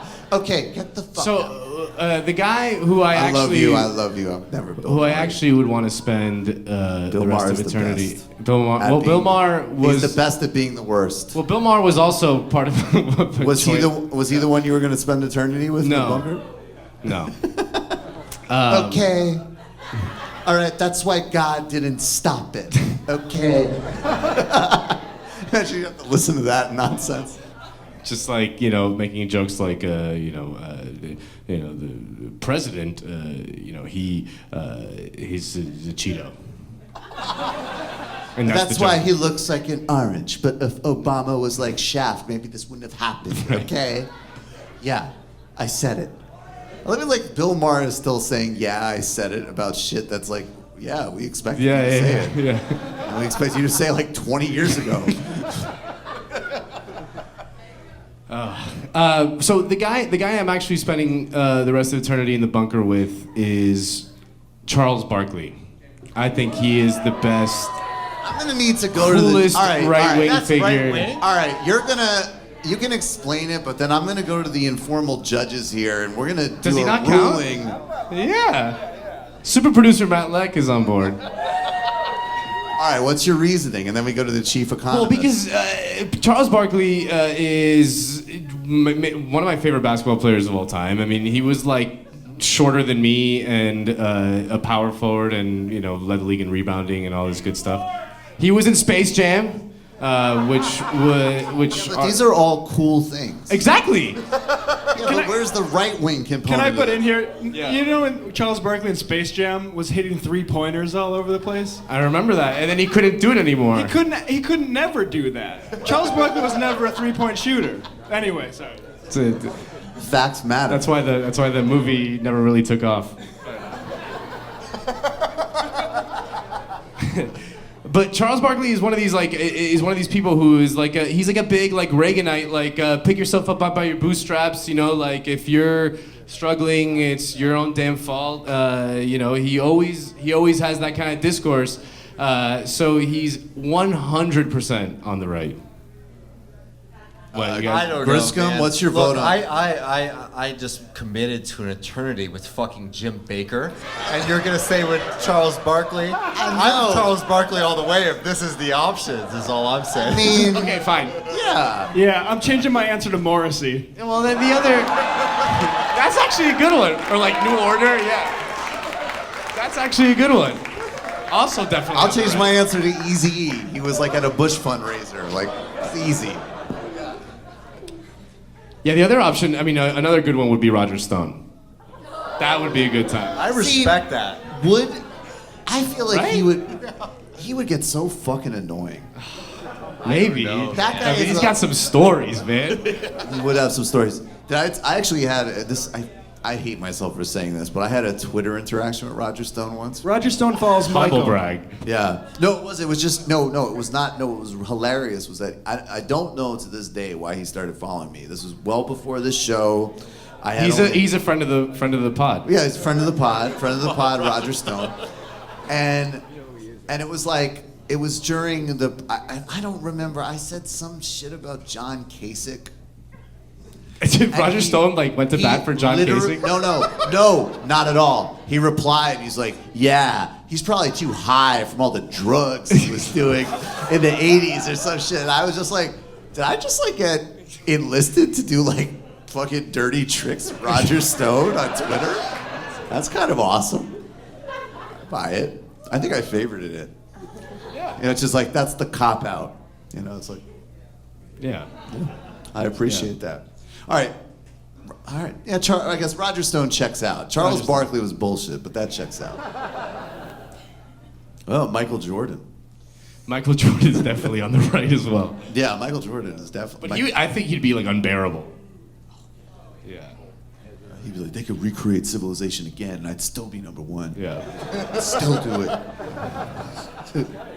Let's talk about the pink tide, Nando.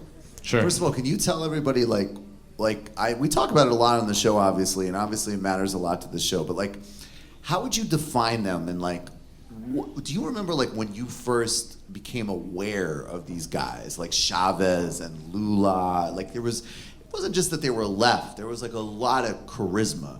That was like the part of the world where something different was happening. Well, yeah, I mean, I grew up in Miami, Florida, which is where a huge percentage of the oligarchs of Latin America fled after the pink tide happened.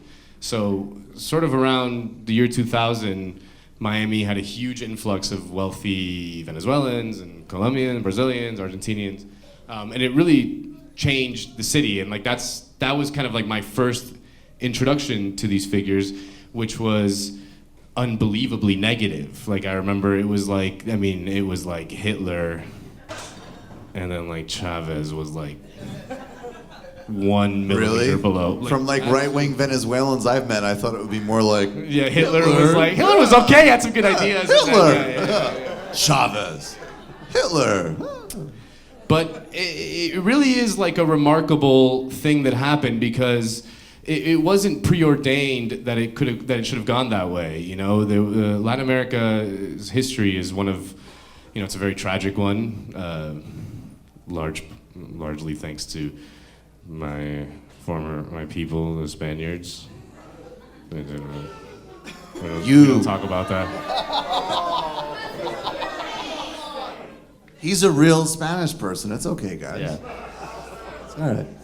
But you know, it Latinx. was. Yeah, I'm not Latinx. I can't. That's a touchy subject. We can't talk about that. But seriously. But yeah, it wasn't. It was definitely not preordained that was going to go that way. It could have easily you could have easily seen like all these militaries come and just take power again, which they had done throughout the 20th century several times. But there was such a mass mobilization, such a large popular movement that even the militaries couldn't come in and overturn it. It was really a remarkable thing, and we could talk about their mistakes, and there's been many, and we can discuss it. But at the end of the day, like you said earlier, Lula lifted 40 million people out of poverty in Brazil. Overall, in Latin America, the Pink Tide lifted 70 million people out of poverty since 2002. That's pretty good. When you talk about the mistakes, that's what's interesting, right? Because what is the actual mistake? Like, it's very comfortable for people to go at the ones that went in a more, I don't really know what the right word to use, but a more heavy-handed direction, right? And then on the other hand, like a guy like Lula, who really he created a win-win, and then others kind of like straddled the middle. But it's like, what was the actual mistake, right? Like, was it because the ones that were tougher are more resilient in power? Were they Western sanctions? Well, not in Brazil, though. I think the DOJ definitely helped this process happen for sure. And they funded, yeah, absolutely. Lava Jato is definitely a U.S.-backed thing. There's sanctions in Venezuela, and the coup in Honduras started all of it in 2009. Yeah, I mean, obviously, the United States has been behind repression and anti-democracy in Latin America since the United States has existed, since the beginning. But I mean, the biggest obvious mistake, it's hard to call it a mistake because it's an incredibly difficult thing to overcome, is the just the sort of the over-reliance on resource extraction, on commodities, right? I mean, most of the Pink Tide successes came on the backs of a giant commodities boom in the 2000s, right? Oil, copper, soy, all these things. Latin America has incredible resources, and for these countries and for these leaders, it's like they're sitting on this gold mine, and it's just like, it's so tempting to just rely on that rather than, develop native industries and all these things. And Colonized economy, right? yeah. I couldn't quite hear. Yeah, okay. But yeah, I mean, and it's obviously easy to say that from where we're sitting. But that's the real kind of tragedy of Latin America, the real kind of curse that will always follow Latin America is how do you move beyond resource extraction as your main economic engine? Because if you keep doing that, then you are always at the whim of international markets.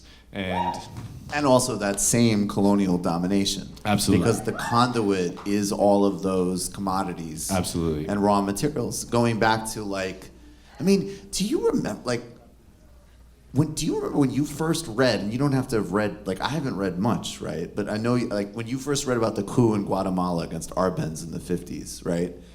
And you got, first of all, this is fucked up because this is literally where the phrase banana republic comes from. Yeah. They're literally saying this country is a subsidiary of what was the company? The United Fruit Company. United Fruit Company. Current day Chiquita Banana. Right, Chiquita. Yeah. And Arbenz comes into power in the 50s, more on that Lula end, right? Guys, we're still gonna have elections. I'm gonna do some land reform. You can't just pillage this country totally. Yeah, and the land reform in Guatemala he wasn't even expropriating productive land in Guatemala that belonged to the United Fruit Company. It was only land that was unproductive. It was just sitting there, doing nothing. This is land reform in South Africa right now, by the way. And when you see those big right-wing fear campaigns, because South Africa's become a global talking point for white supremacy right now. Oh yeah. But that's exactly what they're talking about. They're talking about unused, unproductive land from corporate conglomerates, essentially. You remember, we have Milton Alamati on the show sometimes, who's awesome. He's this amazing journalist. I learned so much from him, but I was just to be clear, you're not talking about small, Afrikaner farms. And he's he's like some yeoman Afrikaner going right, exactly. Hoe this land or whatever, yeah. I don't know how Get on the land. How they do farm with beer. Yeah. Exactly. Get on the land. Rugby. What do you see happening there now, though? Like with the right dominant, and also like, is there? I mean, you still have. Not only do you. I mean, Venezuela is absolutely complicated. I think the most basic position is opposing U.S. coup mongering there. Period. That's the bottom line. But Evo Morales is still actually delivering a lot in Bolivia. Yeah, I mean, I remember when Evo Morales was first elected, and it was like in the Western media, I mean, there was no bigger laughingstock.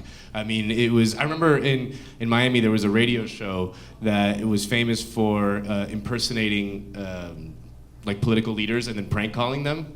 Like they prank called Hugo Chavez, and they prank called at the time the president of Spain, a guy named Zapatero. But they prank called Evo Morales, pretending to be the president of Spain and like offering all this stuff and like, you know, like embarrassing him and stuff, and like everyone had a good laugh. And like Evo Morales has outlasted them all. The first native democratically elected leader in Latin American history, and Bolivia's economy has grown, I think, like something like 42% since Evo Morales took power. So it's an unqualified success of the guy who like no one gave a shot, like no one. He was the head of the Cocoa Farmers Union. And he became, you know, he's an indigenous leader who was universally mocked and disrespected. And I mean, he's an unqualified success from Bolivia, which doesn't even have like that much of a strategic position to resist US pressure from. Absolutely. And it's been constant on him. Yeah, I mean, and you know, obviously, like Bolivia still relies on resource extraction largely for but he's been a little bit smarter than some of the other ones. He has a more diversified economy than say Venezuela, which is like largely relying on oil, and that's really at the heart of the crisis is the collapse in oil prices. But that's how you would frame like what are your thoughts on Venezuela, real quick? My thoughts on Venezuela are that it's a legitimate crisis. You know, it's a legitimate humanitarian crisis. There is a huge amount of suffering in Venezuela. It's like I don't think it's useful to deny that. It is Maduro is kind of a just a kind of whatever guy. You know, he's nowhere near the political talent that like Chavez or Lula or Evo Morales is. But you also you cannot accept for 1 second, the mainstream narrative about it that this guy Juan Guaido just declares himself president after cutting a deal with Mike Pence, in which they told him like, oh yeah, just I'll declare myself president, you'll recognize me, and then tomorrow the military leaders will just like come to my side, and then it's gonna be good. And then I'm none the of that mayor happened. of LA. What? Yeah. Get Carcetti, get out of here. I take that job.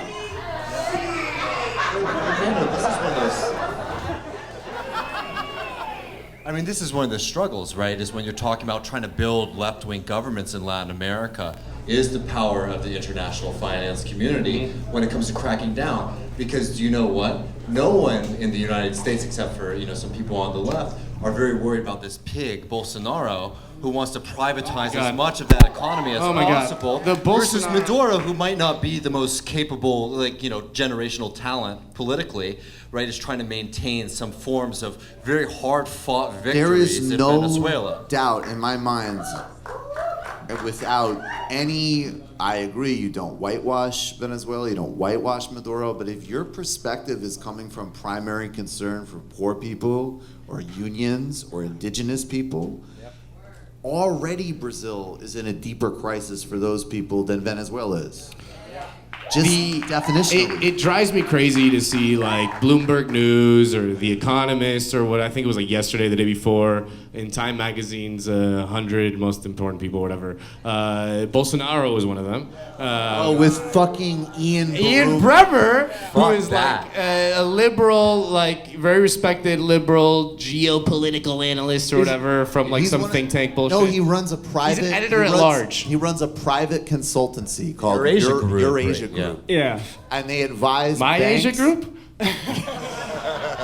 It could be your advise Asia on Group. political risk. He's a Davos whisperer. He's a Davos yes. whisperer. He's one of these guys that's job is to go to rich... Like Aspen Ideas Festival Yes. and be like, you know what we really need is, we really need to deregulate the economies of Sudan, Burundi, and Brazil, obviously, and then we'll see democracy flourish in all these places, and good things will happen. And yeah, that's great. I'm gonna post. Oh, you got the tweet? I got the tweet. Yeah, read this shit. Ian Bremer says, this is of Bolsonaro. A poster boy for toxic masculinity. Whoa! And Brazil's best Woke. chance in a generation to enact economic reforms. Economic reforms. That is the distillation. But that's the perfect. Like he's concerned enough to be like, I better throw some fucking woke nonsense into this before I endorse like one of the most horrific people on the planet. Because the bottom line is, I don't care if he's literally, in fact, they need to strip protections for indigenous people because that's how they'll get the Amazon. But like, I don't care that he, the stuff that would offend people like Ian Bremer. Like Bolsonaro said, I might prefer my kid to die than be gay. So I have to be like, oh, well, that's terrible. But you know what? He might slash people's pensions. It's worth like insisting upon the fact that like, I mean, you talk about this on your show all the time, and that's why your show is amazing. But Bolsonaro, it's just all right. You're talking about the show that I do with you that you drag down. Oh, Ann Coulter. Hey, listen, Hussle might be next.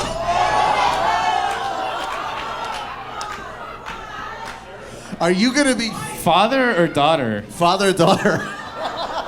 Or both. Obviously, I know Mike in the closet. I'm gonna give it to him. No comment. Are you gonna be fit for the contest? You good to go on the field? Listen, I ain't never met a challenge. Holy shit. Can we book Mike Huckabee? Like, I would love to get Mike Huckabee on the show to talk to Wild. Have him play the bass. Tell jokes. What were you saying about how amazing my show was? Your show's amazing, but it's worth insisting upon the fact that Bolsonaro makes Donald Trump look like a well-respected, sober statesman. Makes Donald Trump look like Hillary Clinton. He really does. Yeah. And the business press and a lot of the liberal press are like, yeah, he might say some crazy things every once in a while, but like that all those poor people that made all those gains in Brazil, they're gonna reverse all that, and that's gonna be good. The Michael Brooks Show rocks. Sound man. All right, I love it. No, but like this is why it's so important, though. When you talk about Bolsonaro, you talk about what's going on in Venezuela. We're talking about Bolsonaro and the relationship with the DOJ. That why it's important not only for us to be recognizing what's going on in Latin and South America, but also to be working as hard as we can to elect left-wing governments of the United States to be challenging the American imperialist complex, because there is a right wing in that part of the world. And they are powerful, and we shouldn't whitewash and be so focused on America that we can't recognize that there's right wing. But that right wing is so powerful because they have the United States military, the United States finance, and the United States military power. The International Monetary Fund, exactly, World Bank, IMF, and that's why it's so important for us to be, a part of these movements for liberation. You asked Anna like what she was optimistic about, and she said that like Bernie has a legitimate shot of winning the Democratic nomination, winning the White House, right? It's not a slam dunk, but it's possible. And Jeremy Corbyn has a legitimate shot of winning the prime ministership, the absolute boy in the UK. And maybe I'm being slightly naive, but like I feel like if those two things happen at the same time, you'll just see cascading benefits all over the third world. Mostly because two of the largest capitalist economies in the world will just kind of just get out of the way of all these people in the third world who've been trying to make a change for decades and have always been thwarted by the international power structure led by the United States. No, that's exactly. In the last couple of minutes, though, before everybody comes up on stage for the contest. Thank you. We asked the audience love your soup choice. I can't take it. It looks like Waz is the only person on earth that breaks me. What do you see parallels between people like the Sanders and Corbyn moment of today, then with the Pink Tide when they rose to power in the early aughts? Absolutely. I mean, the Pink Tide really came about after about 10 years before, in the early 90s, there was a huge, in the 80s there was a big Latin American debt crisis, which was followed by a giant push toward neoliberal economics, austerity, whatever you want to call it, which is about exactly what happened 10 years ago after the financial crisis in the Western world, where there was a giant economic collapse, imposition of austerity, especially in the UK, but also in the United States. And it's not surprising that about 10 years after that, you're starting to see the rise of left-wing governments, as well as left-wing politicians, as well as right-wing politicians. And the question is, who's going to win? Are we going to... That's the question. Left is best. Because it's not going to be Cory Booker. It's not going to be Cory Booker. That we know. Some other bullshit, whatever, in the UK. I don't even know who that would be. Waz really hates Cory Booker. Yeah. And Cory Booker's fake drug dealer friend, T-Bone. Yeah. We don't like T-Bone. My favorite story. I kind of like Herman Cain. I'm a 999 guy. All right, so here's what we're going to do. Nando. Waz. Go get some water and come over this way. All right, so here's what we're going to do. Nando, stay right here. Stay right here. Nando, you're fucking amazing. I appreciate you so much.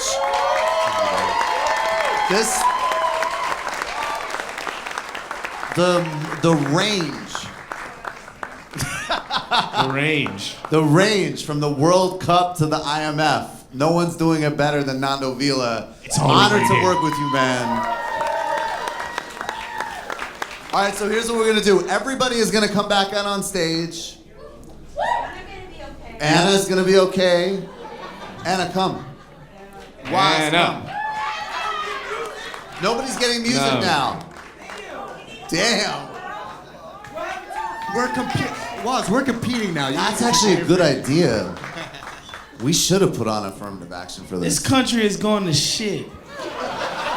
I remember when I got affirmative action up here, man. They was playing music for me, man. Can you find affirmative action sound? Can anybody in the audience find it for me? No, it's okay. They're just looking for it. If you find affirmative action, you can just put it on for a second. My number is 718-813. Flags. All right, here's what we're gonna do now. That's not it. It's all right. Have you ever heard of Jay-Z? No. Biggie Smalls? Here's what we're gonna do. Celine Dion. Hold on, I fucked that up. Why do all Caribbean people love Celine Dion so much? I don't fucking know. But we do. We love Celine Dion. I watched an interview with It might be Canada. I don't know what it is. Caribbean people love Canada? I watched it. Wait, there's a lot of Caribbeans in Canada. You'd be surprised. I watched an interview with Chronix on Hot 97. I saw Cool Runnings. We all did. The Jamaican bobsledding team. Yo, y'all know the vibe. We're gonna play this game now. Yeah. What's the first round? Yeah, so let me just real quick. Go ahead. So we're going to do 3 rounds. For each round, we're going to have 3 quotes, and you have to guess which speaker is which. So the first round is going to be Tony Robbins or Hitler. Michael Brooks. Oh. Stay focused. Yeah, this is Tony Robbins or Hitler. Who is he? Yes. There's a very huge line of Could you explain who demarcation. Tony Robbins is in case anybody doesn't know? Tony Robbins is sort of the most famous motivational, Motivational speaker. Yeah. Waz listens to him every day. Yes. All right. So, Laura, let's go. Him and Mitt Romney, those are my North Stars. Okay, so is...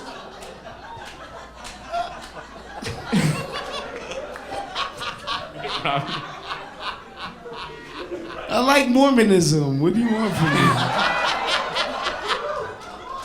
The black people were marked with the curse of, was it?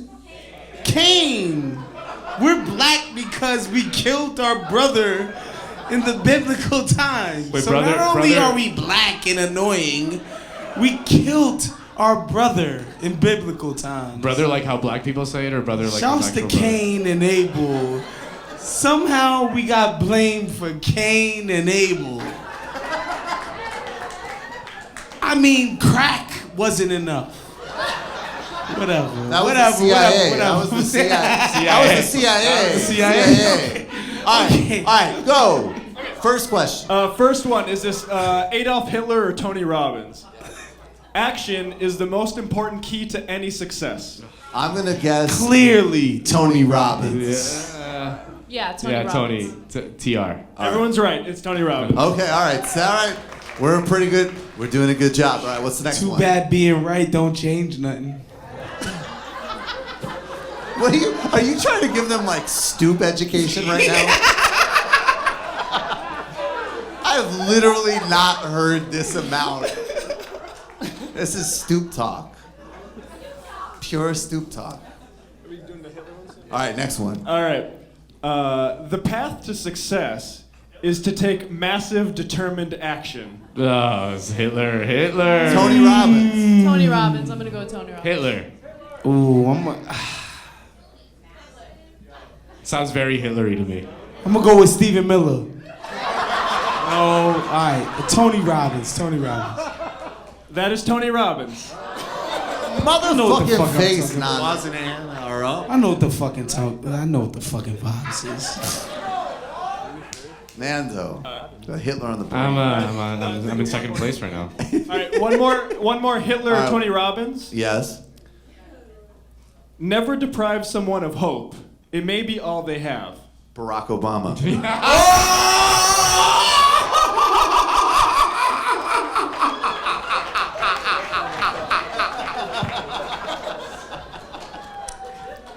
You know, That's a big fact. That's a big fact. You know, I read That's a quote big was there's this dude, very obscure. You don't need to look him up. His name is Fernando Flores. And he was a business consultant, but he used to be a finance minister in Chile. And he had this quote called "Hope is the raw material of losers." Wow. Jesus Christ. Jesus. He was a harsh guy. All right. But he was a good guy. But he was a good guy. He was a harsh guy. He was a good guy. Tough. But Should I read it again? Yeah, read again, please. Never deprive someone of hope. It may be all they have. Hitler. Yeah. Hitler. Hitler. Tony Robbins. That's Adolf Hitler. Oh my God. Barack Obama and Adolf Hitler. Shouts to Kirby Enthusiasm. So, Anna, man. you're 3 for 3. All right, what's the next round? All right, the next round. Was that a 3? Yeah, that was the first. Okay, 3. next. So the next round. That's all we got for Tony and Hitler? We're moving on. I thought we had more. Let's go back to Hit. No, This one's I'm playing. All right, so He this was a one, great man. these ones are tough. Farrakhan. We got our favorite owner of the Dallas Mavericks, Mark Mark Cuban. Cuban, versus brown shirt leader Benito Mussolini. Okay. He's coming back, guys. All right. Shouts to the Paisans, the pizzas, and the... First question in this round, Cuban or Mussolini? The league is very good when sparrows shout, but no good at all when eagles fall out. Mark Cuban. Mussolini. Mussolini. Mussolini. It's Mussolini. Like, come on now. That Mark was way Cuban too ain't never poetic. read... Yeah, exactly. He ain't never read Shakespeare. Shit, he ain't never read Joe Hampton. Whatever. Dream Hampton. I said Joe because I'm drunk. Whatever. My bad, y'all. My bad, y'all. I'm fucking up Mike's show because I'm drunk. But he's my friend, so he has to like deal with it. Like, whatever, Wad, you're fucking it up, but whatever. It's okay. It's okay. Well, live the spirit. This quote is, something you can take to heart. Inactivity is death. Mark Cuban or Mussolini? Mussolini. Mark Cuban, he owns an NBA team with black men on it. I mean, shit. Inactivity is theft? Is death. Oh, Mussolini. Like you'll die Mark if you Cuban. don't work. It's Mussolini. Oh, wow. Thank Mussolini Damn. would have been a good NFL owner. Shouts to Jerry Jones. I'm just saying. And last one in this round. It's not in the dreaming, it's in the doing. Mussolini, baby. Mussolini. Big Mark Waz. Cuban. Sorry. Lexington Steel. That was a reference only Google the it. perverts in the Google it. house got that shit. Yeah, Google I heard it. y'all. Y'all said, "Oh yeah, Lex, he's a beast." I know what y'all talking about. Jesus Christ, Mussolini. God damn it. Mark Cuban. Wow. Dude, Anna's the killer over here. Anna is. You know what? This right. is very illustrative of everything, right? She's crushing it. Because I am wrapped up Destroyed. in the Waz storyline. And Nando is like going in and out, and Anna's like, "There's a competition." First of all, Mike. I don't give a fuck if Waz is about to kill over. Mike. All right. No, that was Mark Cuban. Mike. Liz Cheney was an hour ago. Relax. All right. Jesus, but that little blonde little Bob. Ooh. I'm just playing with y'all. Relax, pervs. Relax. So this one, All right. this Alex one, Jones Well, or this Ben one, Shapiro. yeah, this one stars my. This is gonna hometown be hero. tough. My hometown hero, Alex Jones. Shout out to 512, Austin, Texas, baby. And the hometown hero of Los Angeles, y'all's favorite, Ben Shapiro. Don't mess with Texas. I like this one a lot because you cannot tell the difference between these two grifters. All right. All right, so the first one is, supplements are popular. They're good. They're a fast-growing market. I use it to fund the operation. Other revolutionaries rob banks and kidnap people. Okay, I don't do that. Alex Jones or Ben Shapiro? Alex Jones. That's a great. Hey, that's the obvious answer. I feel like Ben Shapiro also. Ben sells brain He pills. sells the supplements. Shapiro sells he sells the supplements. Yo, if Ben Shapiro has a quote That's about Ben Shapiro. robbing people and kidnappings, then my respect for him will increase significantly. So So it's not him. Though they both sell pills that, trust me, they really do expand your mind. It's Your like cognitive powers will Explain double. it. It's like Actually. that Bradley It's Cooper Alex movie, Jones. Limitless. That was- of where course you it take was the pills Alex. and Come on, you. man. He the you know what I'm talking about. supplement Yeah, king. you know what I'm talking about. Yeah. He Jose Canseco with the supplements. All right, we got two more: Alex Jones or Ben Shapiro. Wait, who was it? Oh, Alex Jones. Alex Jones, duh. Come on. Duh. okay. Is this Ben Shapiro or Alex Jones?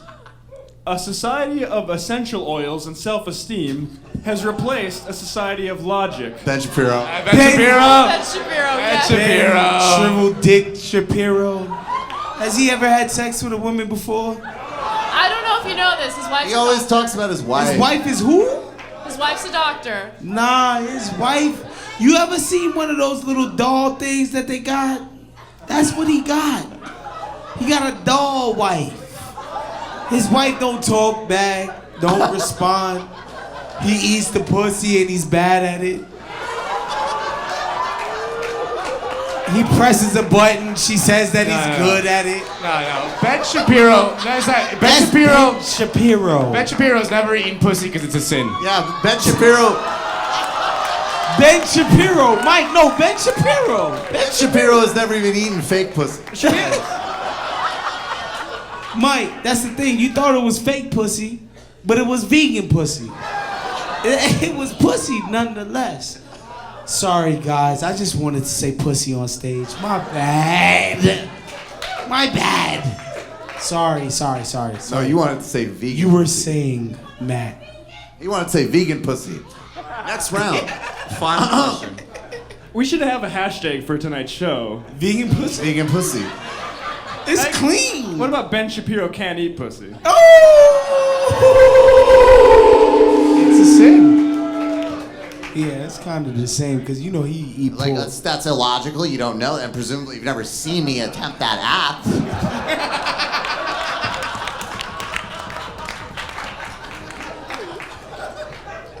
You're able to ascertain I couldn't eat pussy without witnessing an act. Mike, workshop that. You're gonna be sick at it.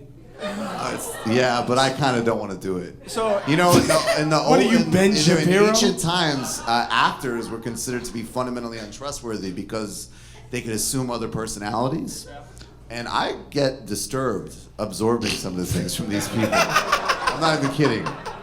Yes. Sorry, I just like saying pussy. My bad. Sorry, Tamar.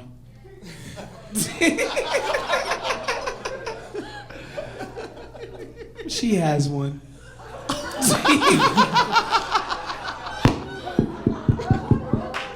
Matt, go ahead. All right, so move on. We've got one final, Alex Jones or Ben Shapiro. If I haven't been really keeping track of this. Anna's gonna win. Anna's winning. Clearly. Yeah, she's crushing us. Anna's clearly gonna win. Anna got Waz fucked up to distract us, so she could coast. All right. Always scheming. So, is this Alex Jones or Ben Shapiro? It's not right that children be dunked headfirst into the vat of garbage we call popular culture. Ben Shapiro. Ben Shapiro, 100%. Alex Jones. Alex Jones likes culture. He is culture. Waz is right. It's Ben Shapiro. Come on now. All right, so here's what it is. We don't have any more pussy jokes. No, we're good. You can find Waz after for pussy jokes. But we're gonna take literally. Can I do one more? Yeah. Robbins or Hitler? Yes, one more Robbins or Hitler. Go. Yes. Never trust a person who isn't having at least one crisis. That's it. I thought it was gonna be like never trust a Jew. Tony Robbins. Who was that? Tony Robbins. Tony Robbins. One crisis is Robbins. It's Robbins. Well, Anna, what's your guess? I mean, people feel very strongly about how it's Hitler's, but I feel like it's Tony Robbins. Everyone's wrong. It's Hitler. Oh! Wow. Tony Roman. That's actually a very wise quote. It's extremely wise. All right, so here's what we're gonna do. We are gonna take literally like only one or two questions, but don't worry, we'll be out in the back. You can talk to us. We're not gonna run off in a second because we do want to wrap up soon. But we'll at least I'll be around. I think we'll be around. Waz, we'll get a stretcher for you. Waz will be telling pussy jokes in the stretcher. Was that a BBC joke? What the? I'm watching enough porn to know what that means, Mike. I don't know what the fuck that means. Jesus Christ. I actually don't. The black man is the original man. That's what you need to know. That's what I know. All right. Does anybody have a question? And what you do is just come up and say it loud, and I'll repeat it back in the microphone. I'm black and I'm proud.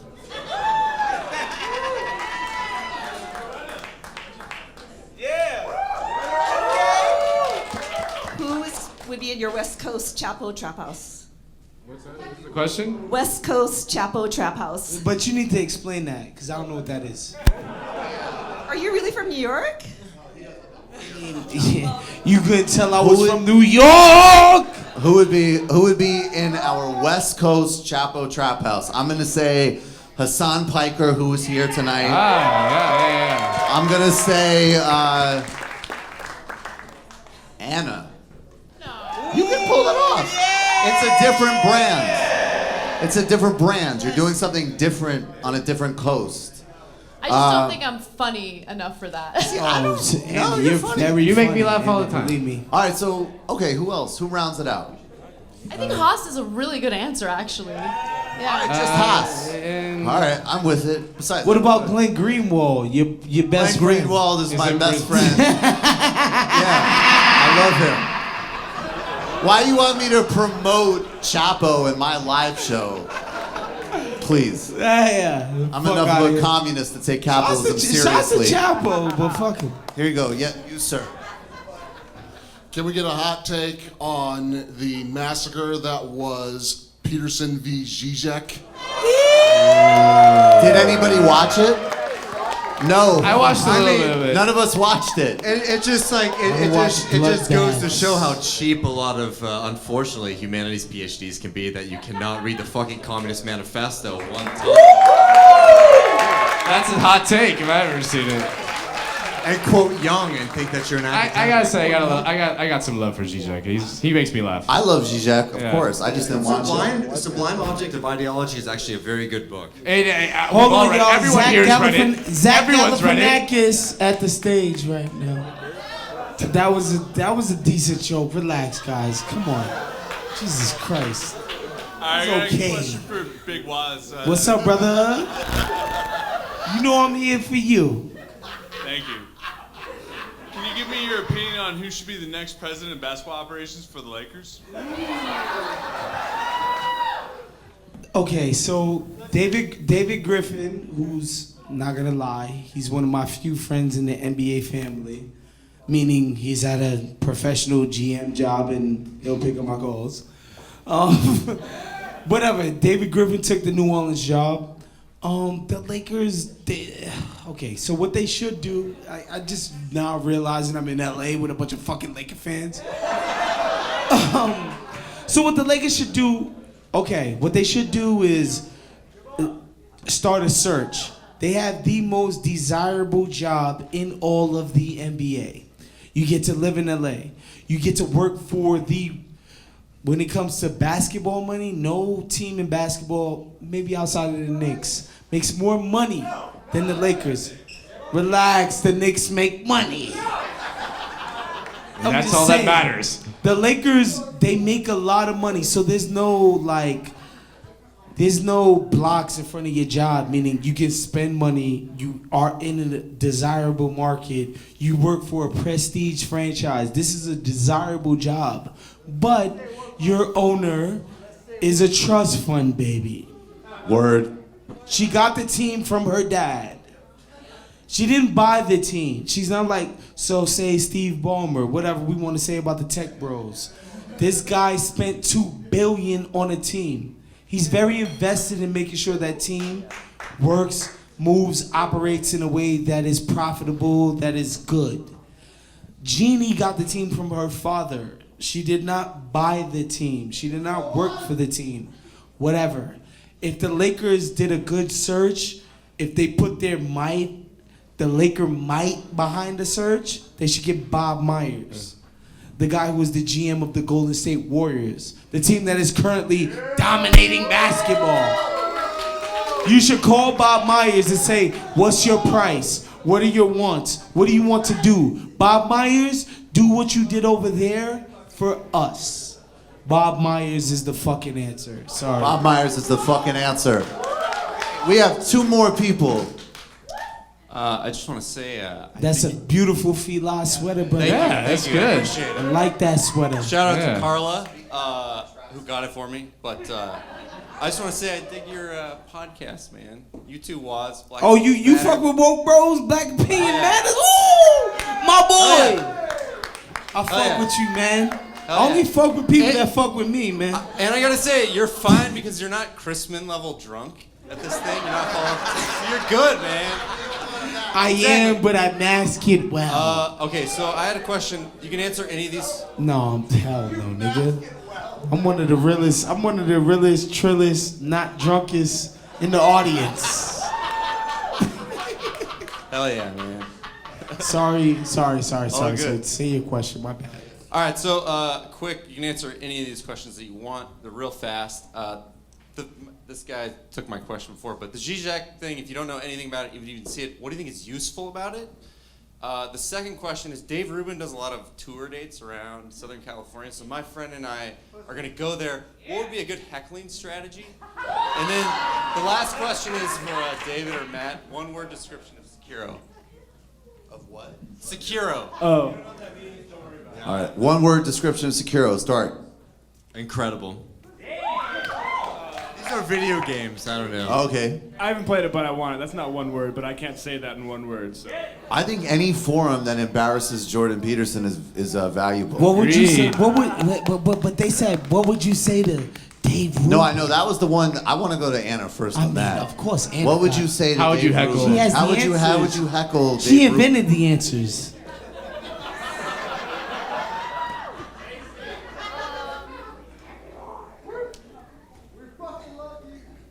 We love you, Anna. I love you too. I love you too. We love you. Give it up for fucking Anna Kasparian, man. What the fuck? Give it up. Give it up for this woman. You know what she do on a day-to-day for us? Thank you. Honestly, I would just use one of his lines. So when exactly does competition start kicking in? I don't know. Find a way to incorporate that in the question. Yeah, when does competition start kicking in? And fuck it. You know what? You won't debate Sam. When are you going to debate Michael?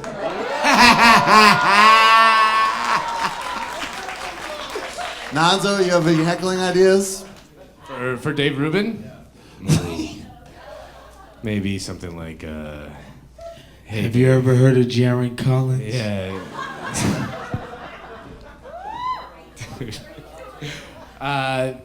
Something like something like maybe like something clever like, hey Dave, you suck.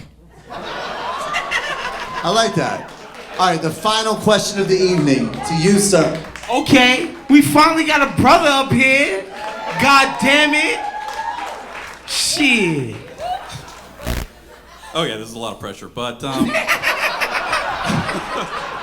I haven't heard any progressive really talk about this, any progressive YouTuber talk about this, to their credit, but, you know, we're here tonight and we're all having fun, people are drunk, so... But speak that real, brother. I'm going to ask a really petty question. Yes. Really, really petty We question. need it. And I'll probably direct it at Anna because you might know the players better. What do you make... I don't get it. What do you make of Rosario Dawson and Cory Booker? I just...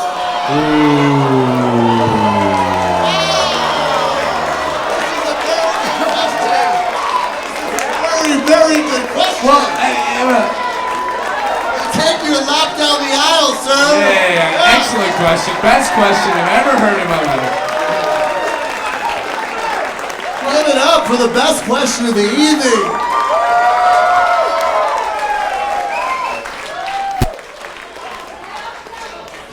Wow, I'm ashamed of myself for not asking that. All right. I'm so happy he said that. Careful, Waz.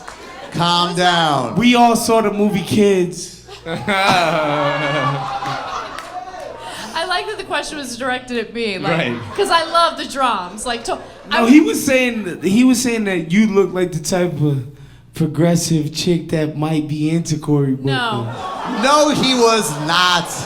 He was saying that she might know them. Yeah. Rosario Dawson, was pretty close to TYT during the last election, so I was pretty shocked, to be honest with you.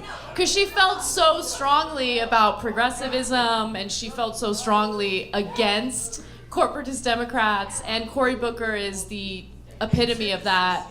Yeah, of a corporate Democrat. So, I don't know, Why don't you call her? I got a lot of thoughts on the Cory Booker, Rosario Dawson Nando, thing. thoughts. Got a lot of thoughts. First of all, she went from Eric Andre to Cory Booker, which has to be one of the all-time great downgrades downgrades in history. That's like also like Lula to Nando, Bolsonaro. Nando, she Latinx too. Yeah, that's true. The other thing is that I think it was this week, Cory Booker was asked about it, and he goes, I am a single man. And yes, I am dating a person who has a day job, and she happens to be an actress, so you guys are... Which leads me to believe that they have like some sort of like freaky open relationship, you know?